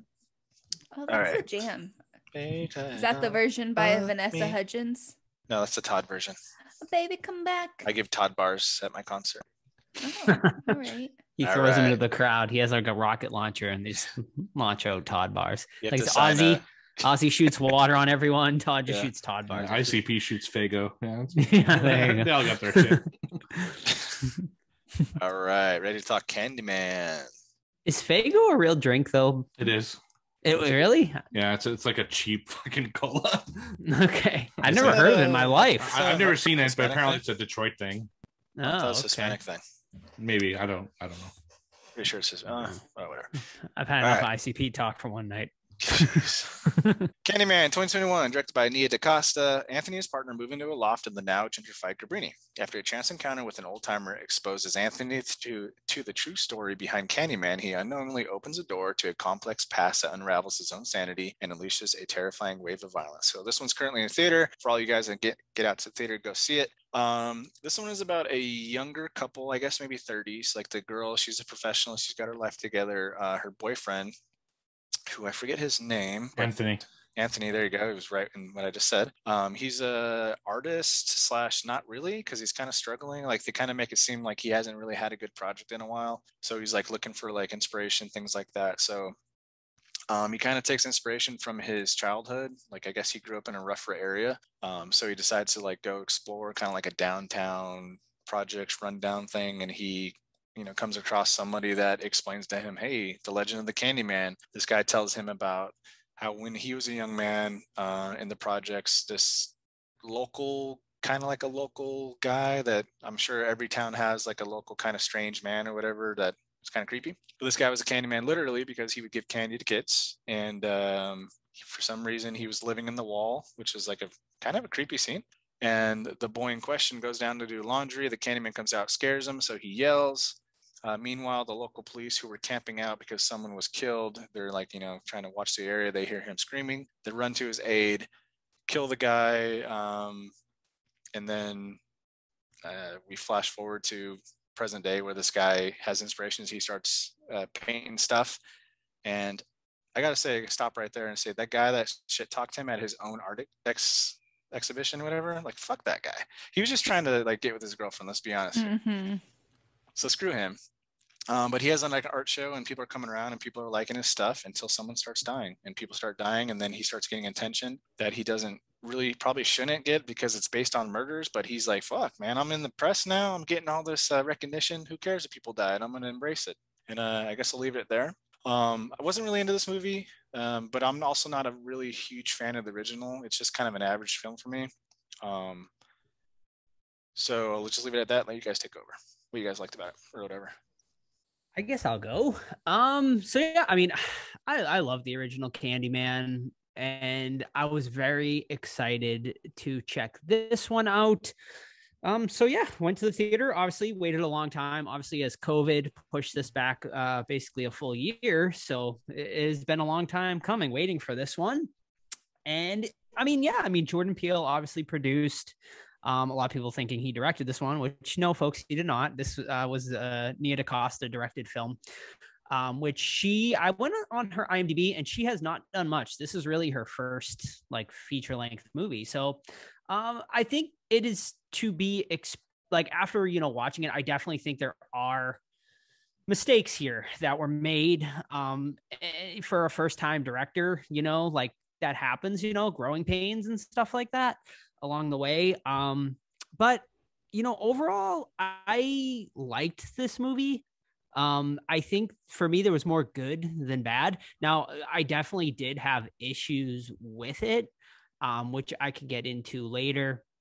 But overall, coming out of it, I think there's more to like here than there is to dislike. I'm worried when you guys get into the bad stuff about it. Okay, so it's probably no surprise that I enjoyed this film. I'm trying to think. So when I knew that this one was coming out last year and it got pushed back, I kind of kept like out of sight out of mind, just because I didn't want it to be spoiled anyway. And so just knowing like, oh, Candyman was going to be released this time, blah, blah, I kind of thought it was going to be a remake, not a sequel. So that was a pleasant surprise. And also, can we just acknowledge that Nia DaCosta is now the first Black woman director with a #1 film at the box office, which is amazing. And so I want to watch it again, and I'm still kind of digesting it, but I loved it so much. I liked the story. I know that some of the scares weren't really scary and that a lot of people were disappointed by that. The cinematography was really good. I feel like I thought all of the actors did an amazing job. I do wish that Tony Todd was in it a lot more. Like I was really counting on that, but still it was great. I also thought that it was very, what's the word I'm looking for? Relevant? Yeah. It's very relevant to today still, with all of the racial issues going on and stuff like that. It has an amazing score to it. I definitely hope to get that on vinyl, and I will be watching this one often. Yeah, so I also actually really liked it.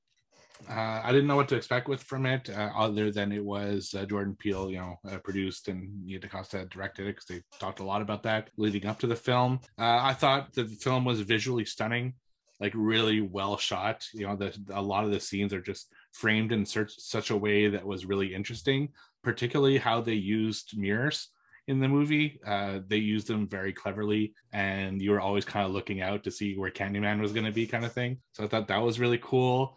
I love when they do kind of the cardboard cutout like scene recreations to kind of tell the story, as opposed to just a regular flashback, which they do in Candyman 3. If you watch that, they show like actual flashbacks of how Tony Todd's character became Candyman, and I thought that kind of lost it a little bit, whereas I liked the way they did it in this one. I also loved how they did a lot of the kills from a distance, like it was from a different perspective.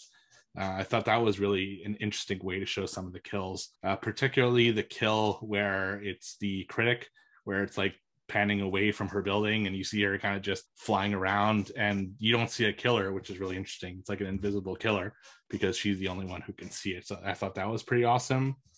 I thought the performances were fantastic throughout.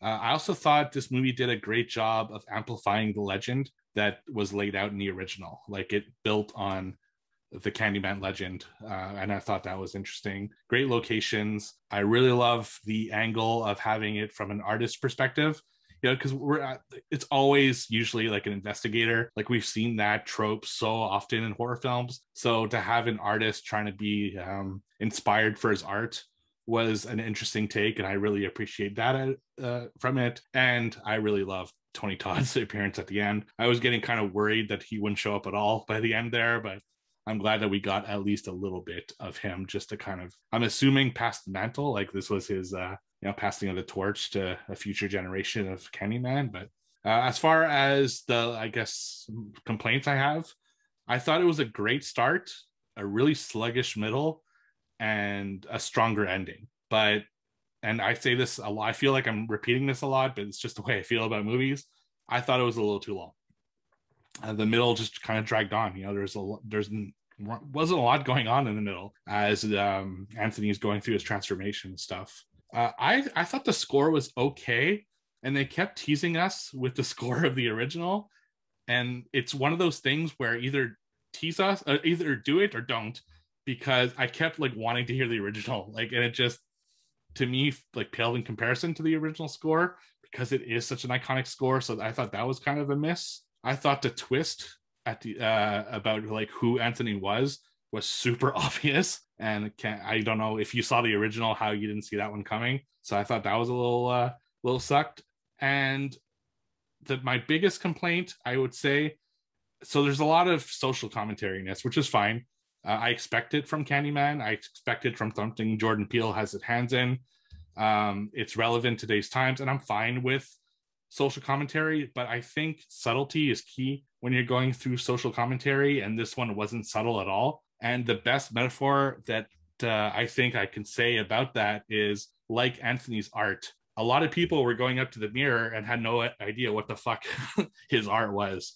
And it's not until he came up to his art piece and explained it to people that they understood what it was. And I feel that's what this movie was. It's like this movie was trying to have this like really important message, but they had to handhold you through the whole thing to explain to you what the message was, or else it's like the audience wouldn't get it. And that was, I thought, a low point of this movie. I thought they should have kept it a little more subtle and a little less in your face with the dialogue and stuff. Like they keep talking about the gentrification of Cabrini Greens and everything. And it's an important aspect to the story, but they keep talking about it. It's like, we get it. You know, we understand what world we're in. We understand what the movie's trying to convey, but you're just trying to like you're pushing it too hard. I thought that was a little bit of a thing I didn't like about the movie. Yeah, it actually, it was so obvious who Anthony was, right? But like it took me, like I didn't figure it out until it got to that point, and then I look back and I'm like, how the fuck did I not figure this out like sooner? It was like so obvious, and then like when the mother answers the door, I was like, oh, okay, yeah, that's it.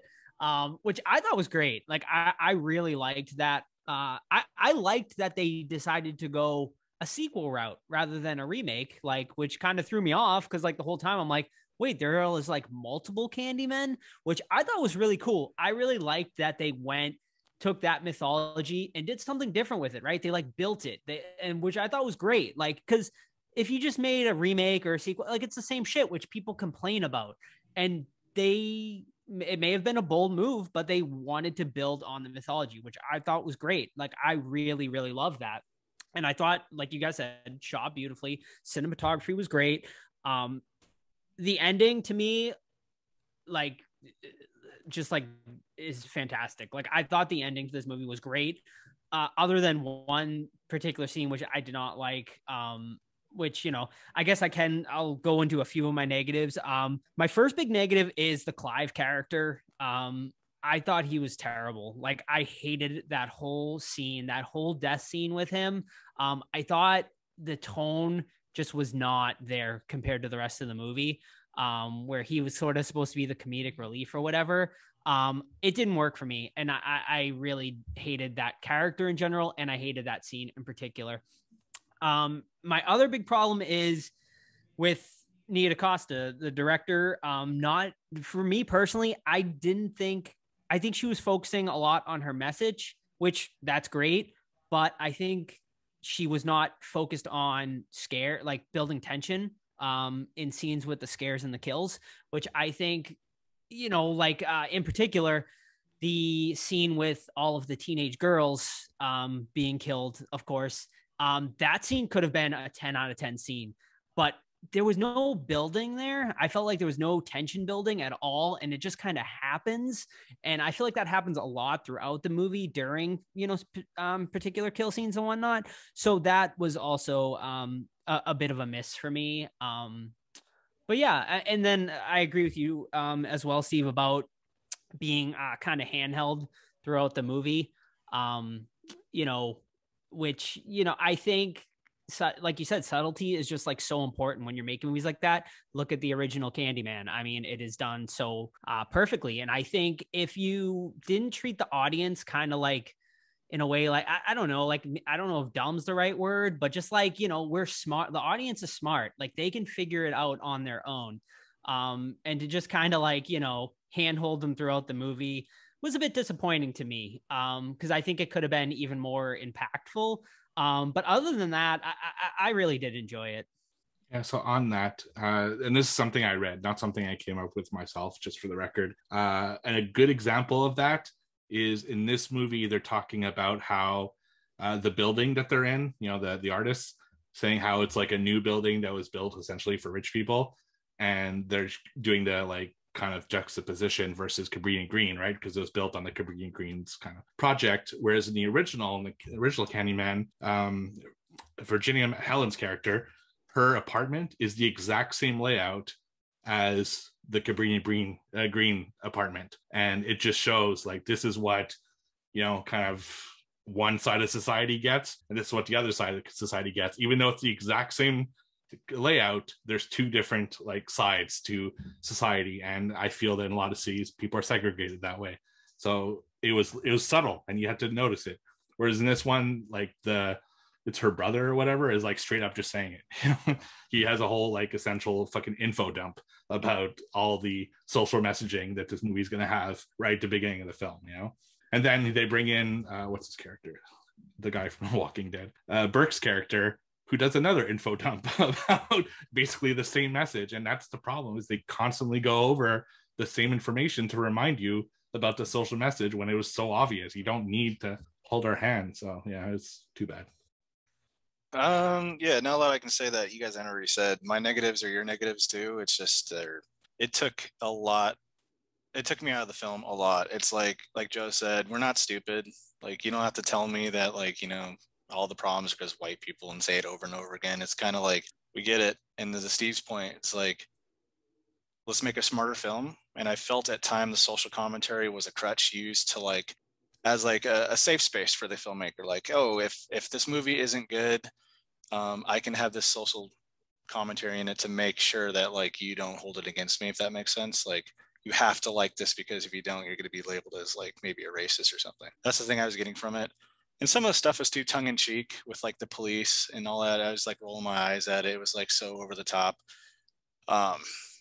Like, I get that stuff happens, but then once again, like, do we really have to have the scene where the cop explains like, you're going to do this or I'm going to frame? Like, no, we don't. You can have that reveal in a smarter way. You don't have to have a character that we know is bad be bad for bad sake. You know what I mean? And like, you can have a message where you complain that the area is gentrified, but you also can't like be mad at that when you're living in it too. Like, the characters are literally talking about how it's wrong, but they're contributing to it because they literally live in that area that they're complaining about. So it's like, what message are you kind of trying to give? Is it okay for some people to be like this or not? Whatever. I did really like, I can't pronounce his name. Aya, who played Aya? Anthony. Yeah, he's a really good actor. And I'm He's a like great really looking actor. forward to more of his stuff. I didn't like the acting though from the other characters. Like, and character choices didn't make sense to me. Like, no one's gonna tell this guy to go to the hospital with his fucking arm turning into like a lizard. And then I felt like there was a bunch of ideas that were just crammed together. Like, the high school scene was cool, but it didn't make any sense to the story. It like took away from it. The police stuff at the end, I felt like they might have edited that in since this got shelved, and they kind of redid some things with it. I don't know, who knows? But like, it feels like a lot of the stuff was just mixed together. And then the whole sleazy art dealer guy, which I couldn't fucking stand that guy. I couldn't wait for him to die. I'm glad he died. But that was like out of left field too. So I felt like a lot of it didn't really mesh well together. I think the better movie for me personally would have been, I really thought the Candyman stuff at the beginning with the guy giving candy out was creepy. And I felt they could have done like that guy getting killed for no reason is obviously wrong. I think if they would have made him like the vengeful angel or whatever you want to call it, throughout the film, that like not abducts, makes Anthony bad. I forget the correct term, but something like that would have been really neat.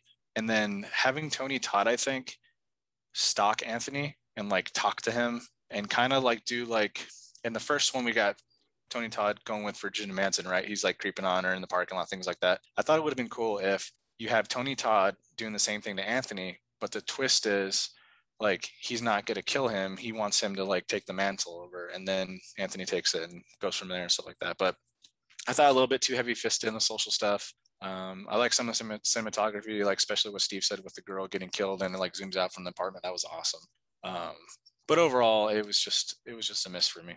And it's not like I don't know why this director was chosen for this. I think it was out of her league, to be honest with you. Not because she's a female or black, don't get me wrong. I think this needs to be with a more seasoned director, and I think he'd have a better, tighter film. Yeah, those are my 2 cents.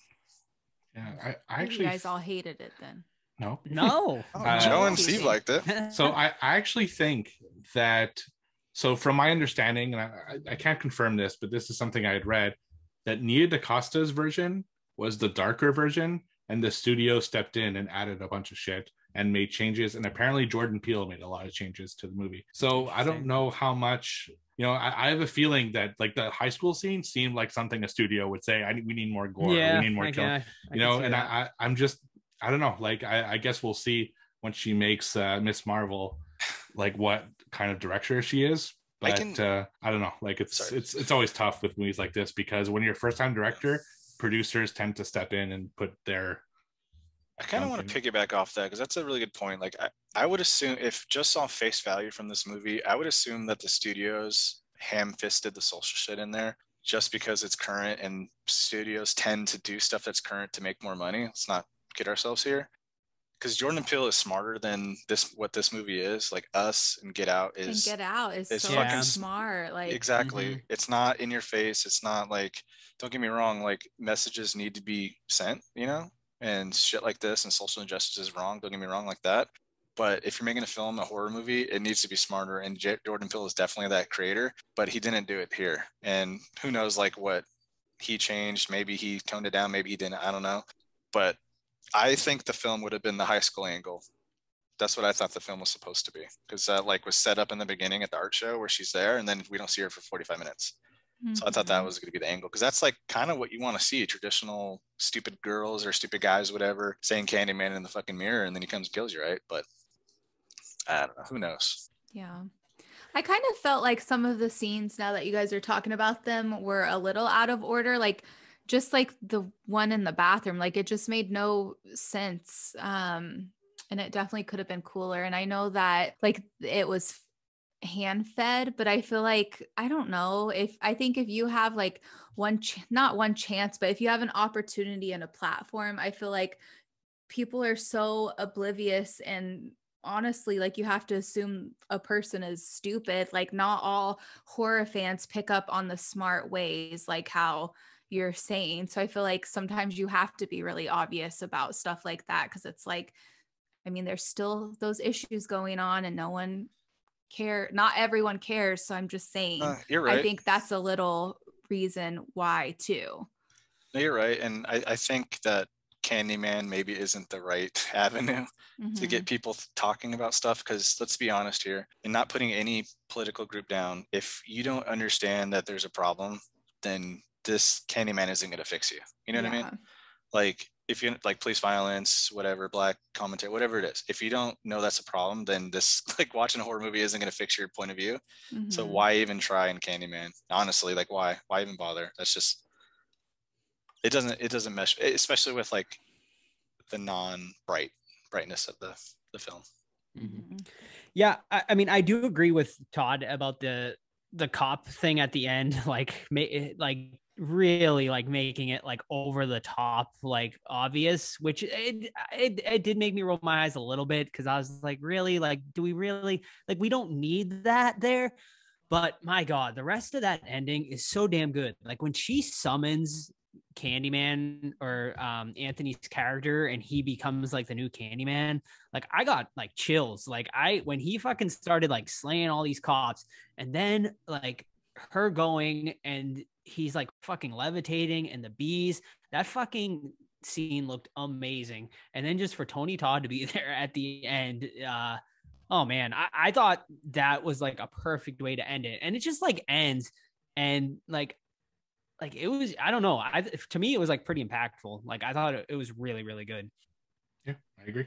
I thought it was a really good end. Like I said, I loved the beginning, I loved the end. I just thought the middle was sluggish a little bit, but overall I really enjoyed it, you know. And I like that they went, you know, it's the three Candyman before were all really from a white perspective, white directors following white characters, and with Tony Todd being like kind of the villain, where it was nice to see it kind of from the black perspective, you know, black director with black characters, you know. That's the first Candyman that does that, and I thought that was an interesting perspective, because if you watch the first one, it's a lot about, you know, the way like black people were treated, and the you know, the ghettos and everything like that, with Cabrini Green being just a great location to kind of showcase that. So I liked it, you know. I think, like I said, I think they just maybe tried to over explain it and try to hammer it too much, but right. Did you like the multiple Candymans, like I thought it built on Yeah. Although I will say, like, okay, I don't think he should have been killed. But if a guy that hands out candy to kids that comes out of a wall with a hook hand, I'd probably have him arrested too. You know, I wouldn't kill him, but I'd have him arrested. You know? So I get, you know, that issue, but I didn't get the point of that scene, honestly. Like, not the killing part. Like, why was he in the wall? He's hiding because they were blamed him, right? Yeah, they thought he put razors in the candy and it wasn't him.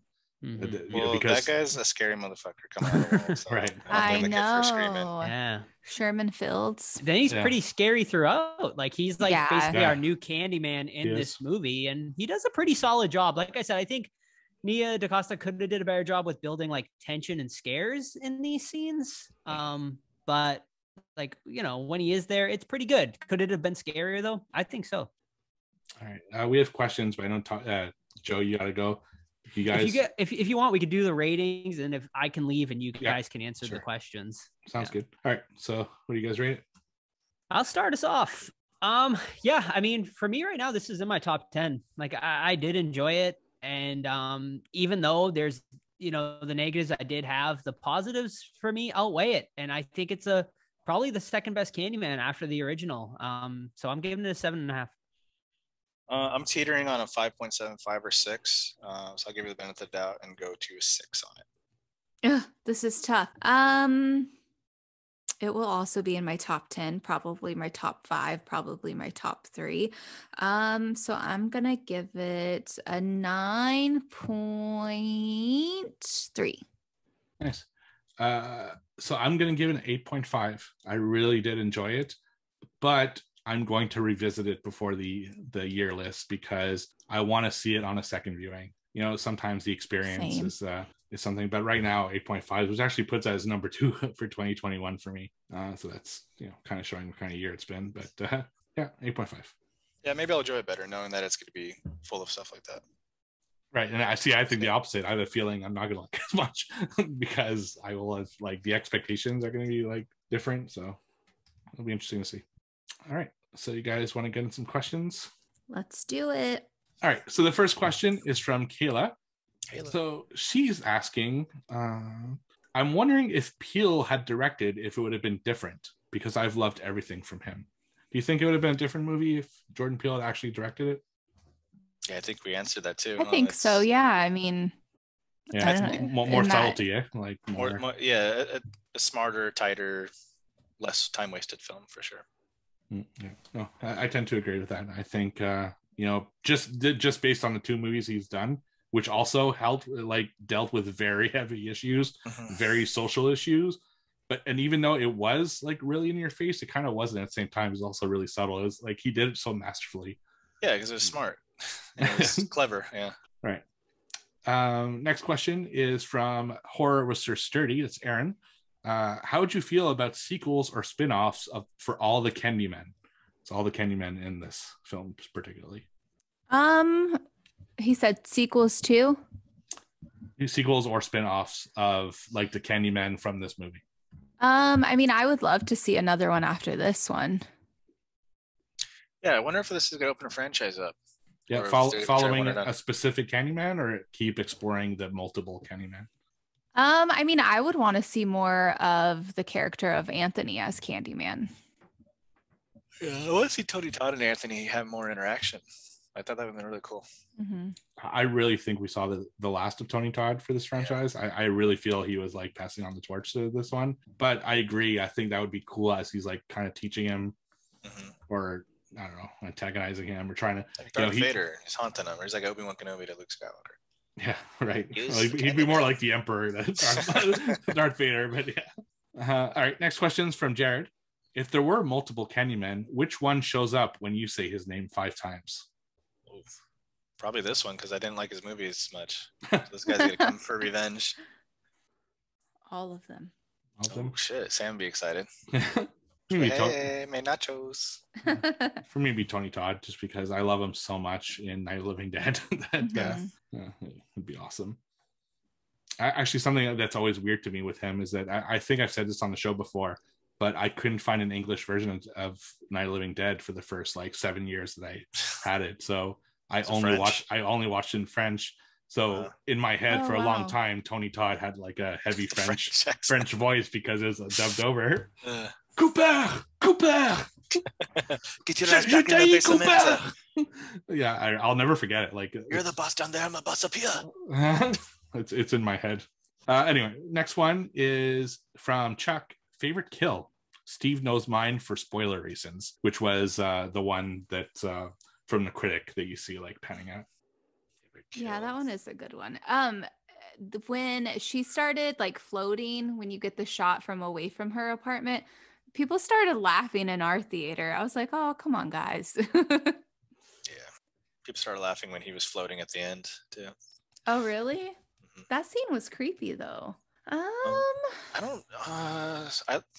I liked when the art guy was gonna get killed because it had a really good set piece with like the projector screen and everything getting cut. That was cool. Because he was an asshole, so that's always good. I agree with Chuck on this one. I really like the shot that's like from far away, seeing her like thrash around the apartment. I thought that was really cool. Yep. And the last series of questions from Mishu. How did you feel about there being multiple Candymans in this movie? So is that something? I liked it. Yeah. See, that was a big risk, I feel. Yes. Because it's a big departure from the originals, because it is one Candyman, right? So it's almost like if we suddenly went into a sequel to Nightmare on Elm Street and there's 5 Freddys. It was a huge risk. So, but I thought it paid off in this one. I think so too. That was neat. She also asks, why do you think he avoided his mother? And do you wish they had delved more into her story after the original? Yeah, it seemed like a little rushed. It was obvious, but then rushed at the same time. Like, if you're going to commit to it, commit to it. Why did he avoid her? Because I think he felt embarrassed that, he was a little bit, quote unquote, higher class, and he felt embarrassed that his mother wasn't. That's my take on it. I don't know. Maybe like just from the past, maybe she didn't want to get too close. Like maybe there was that tension. So maybe he kind of felt neglected because she didn't want to get too close to him, if that makes sense. Maybe. Yeah, it makes sense. Yeah. First, I have to put it out there. God damn, Vanessa Williams still looks good. Like she plays the same character she did in the original, and I swear I watched both like back to back. I think she's hotter now, man. She's like barely aged. She has not aged. It's like 30 years ago. Like Jesus Christ. No, she's gorgeous, man. Hands down. That was crazy. Anyway, I was like, she could have been like the age of Anthony. I was it's wow. crazy. It's crazy how good she looks. Like it's wow. She hasn't aged at all in 30 years. But yeah, I think he was kind of a failed artist, right? Like throughout the movie. So maybe he's kind of a loser if you want to like delve into it.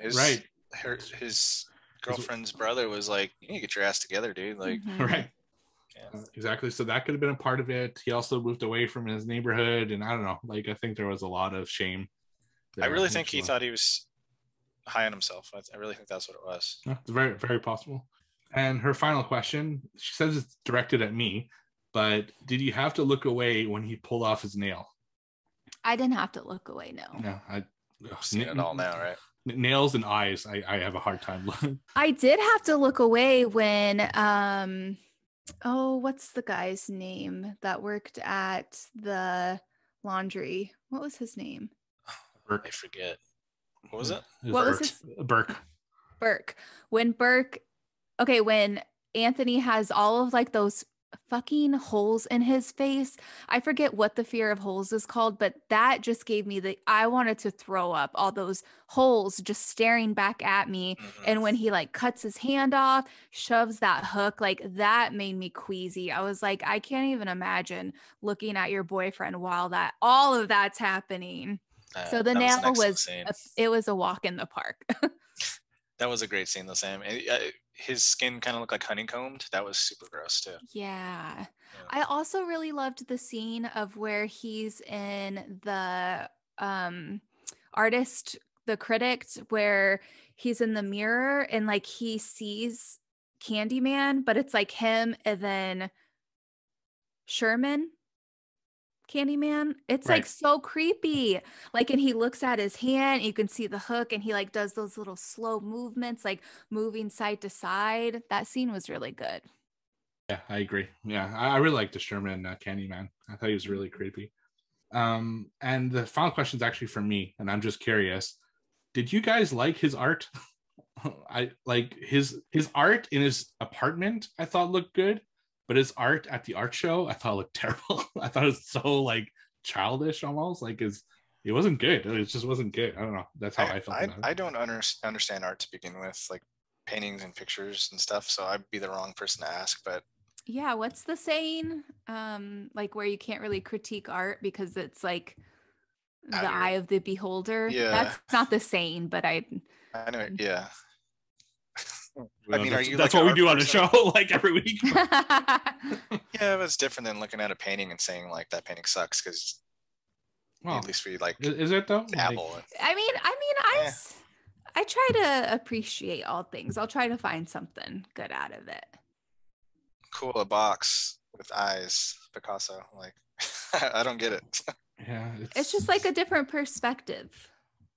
Yeah, I did an art program when I was doing film school, and I'll never forget. Like, I went to the art museum in my city, and there was an installation of modern art.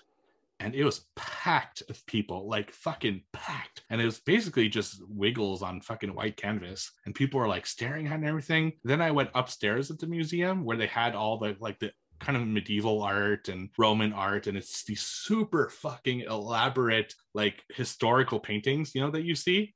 Not a soul, not one person on those floors looking at that stuff. But everyone's looking at three dots and a line, It's like I don't get it. I'm like with Don. I just don't understand art at all. Apparently, it's kind of like cooking shows too. Like everyone has different tastes, literally different tastes. So like biscuits and gravy for me can be excellent, but like a quote unquote food critic that eats like flaming fucking rhino testicles, it's like wouldn't like that because it's like different. You know what I mean? It's like I don't know. Like you said, Sam, beauty in the eye and beholder, or whatever it is. I don't understand art either. Not my thing. Although I did really like the callback to the first movie where the mirror opens up into another room that's all like kind of graffiti and everything, because that's how. Yeah, I missed that. That's my favorite part of the original, where she crawls through the mouth thing. Yeah, I kind of missed that in this one. Yeah, it was a nice callback to that, I thought. But his actual like paintings in there, I thought were terrible. So. Well, that guy thought they were terrible too, and dogged him in front of his girlfriend. Right. Jeez, fuck that guy. Have you ever been to an art installation like that? I have, yeah. It's so my cousin is an artist, and I think what he does is great, but some of the other stuff is just so like the people there are also snobby and uptight, and it's like $1,500 for like squiggles. Whatever, if you like that stuff, cool. Oh, trust me, I know my cousin sells his paintings for like $3,000. Wow, good for him. It's crazy. I'll send you guys an example of what the kind of stuff he does, but it's just like, damn. Wow, that's crazy, amazing crazy stuff. Yeah, but that's all the questions we got for Candyman. So thank you everyone for the questions. I think this is one that's very polarizing, and yeah, I've read mixed. So whatever. But hey, not everyone can like the same stuff. So if you like it, it's your favorite movie of the year. I don't. That's cool. I'm glad you liked it. We all have different tastes and opinions. And I was forced to watch the Halloween trailer, even though I said I wasn't going to. Freaking Candyman had it. My wife said the same thing. She's like, "Oh my god!" She covered her eyes and her ears. But I heard everything. Yeah. So that trailer looks fucking awesome. I cannot wait for Halloween. I so hope it's good. But who knows? This year fucking sucks, in my opinion, so far. There's one movie that's giving me hope this year, other than Halloween, and that's Ghostbusters. When does that? That comes out in October, right? In November. Some weird timing. November 13th, I think. Oh. They fucking messed up not putting in Halloween. Yeah, I guess Halloween will be out, huh? I agree, but the people who saw it said it's amazing. So. Ooh, I can't wait. I was really excited seeing the trailer on the screen because I had watched it on YouTube when it released. But I'm like, I feel like that's the whole movie, which is fine. It's really not the whole movie of Halloween, but Joe and I are also really excited to see, I think it's called One Night in Soho. I keep forgetting, I always forget the name of it, but every time we watch the preview of that, like I just get goosebumps. I'm like, it is going to look so fucking beautiful. Like I cannot wait for my eyeballs to see it. That looks super good. Both those actresses are excellent. What has the blonde girl been in? Thomason. She was in Jojo Rabbit last year or the year before. She plays a Jewish girl, and she's fucking great in that movie too. Looks great. Yeah, can't wait. And I'm also curious about Malignant, just because James Wan, man, he just like looks. I don't know. It doesn't look great, but I because it's James Wan, I'm like, looks funky.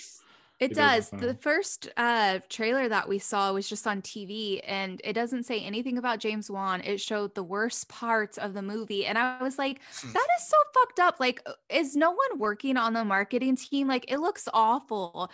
And then the trailer that we saw in the movie looked a little bit better, but I'm just like, ugh. What happened to Antler and all that shit? Is that never coming out, or is it out? It is coming out. Yeah, it is coming out. We saw the preview again. We've been seeing it, but we did see it on Candyman.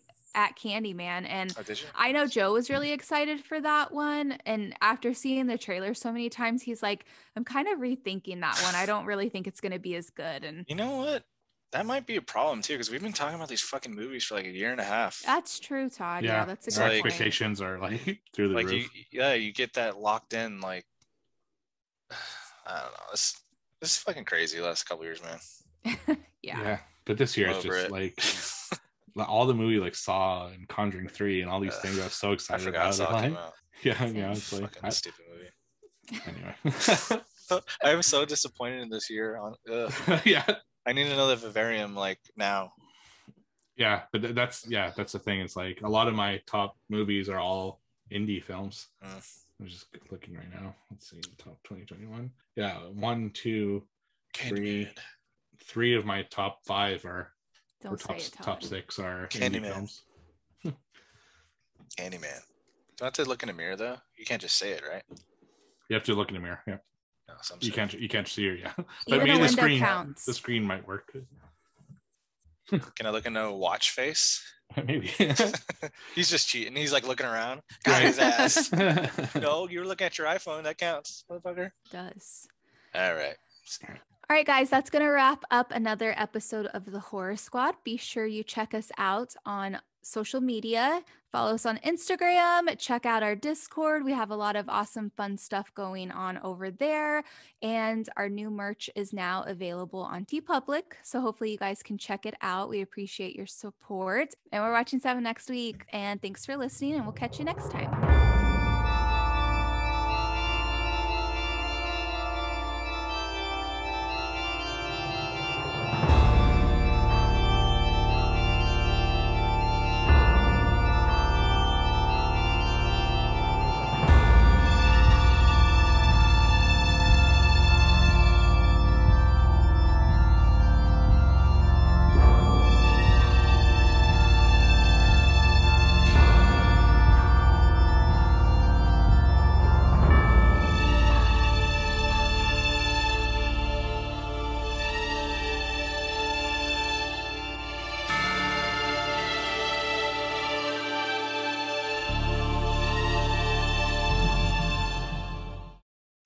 Okay, ready?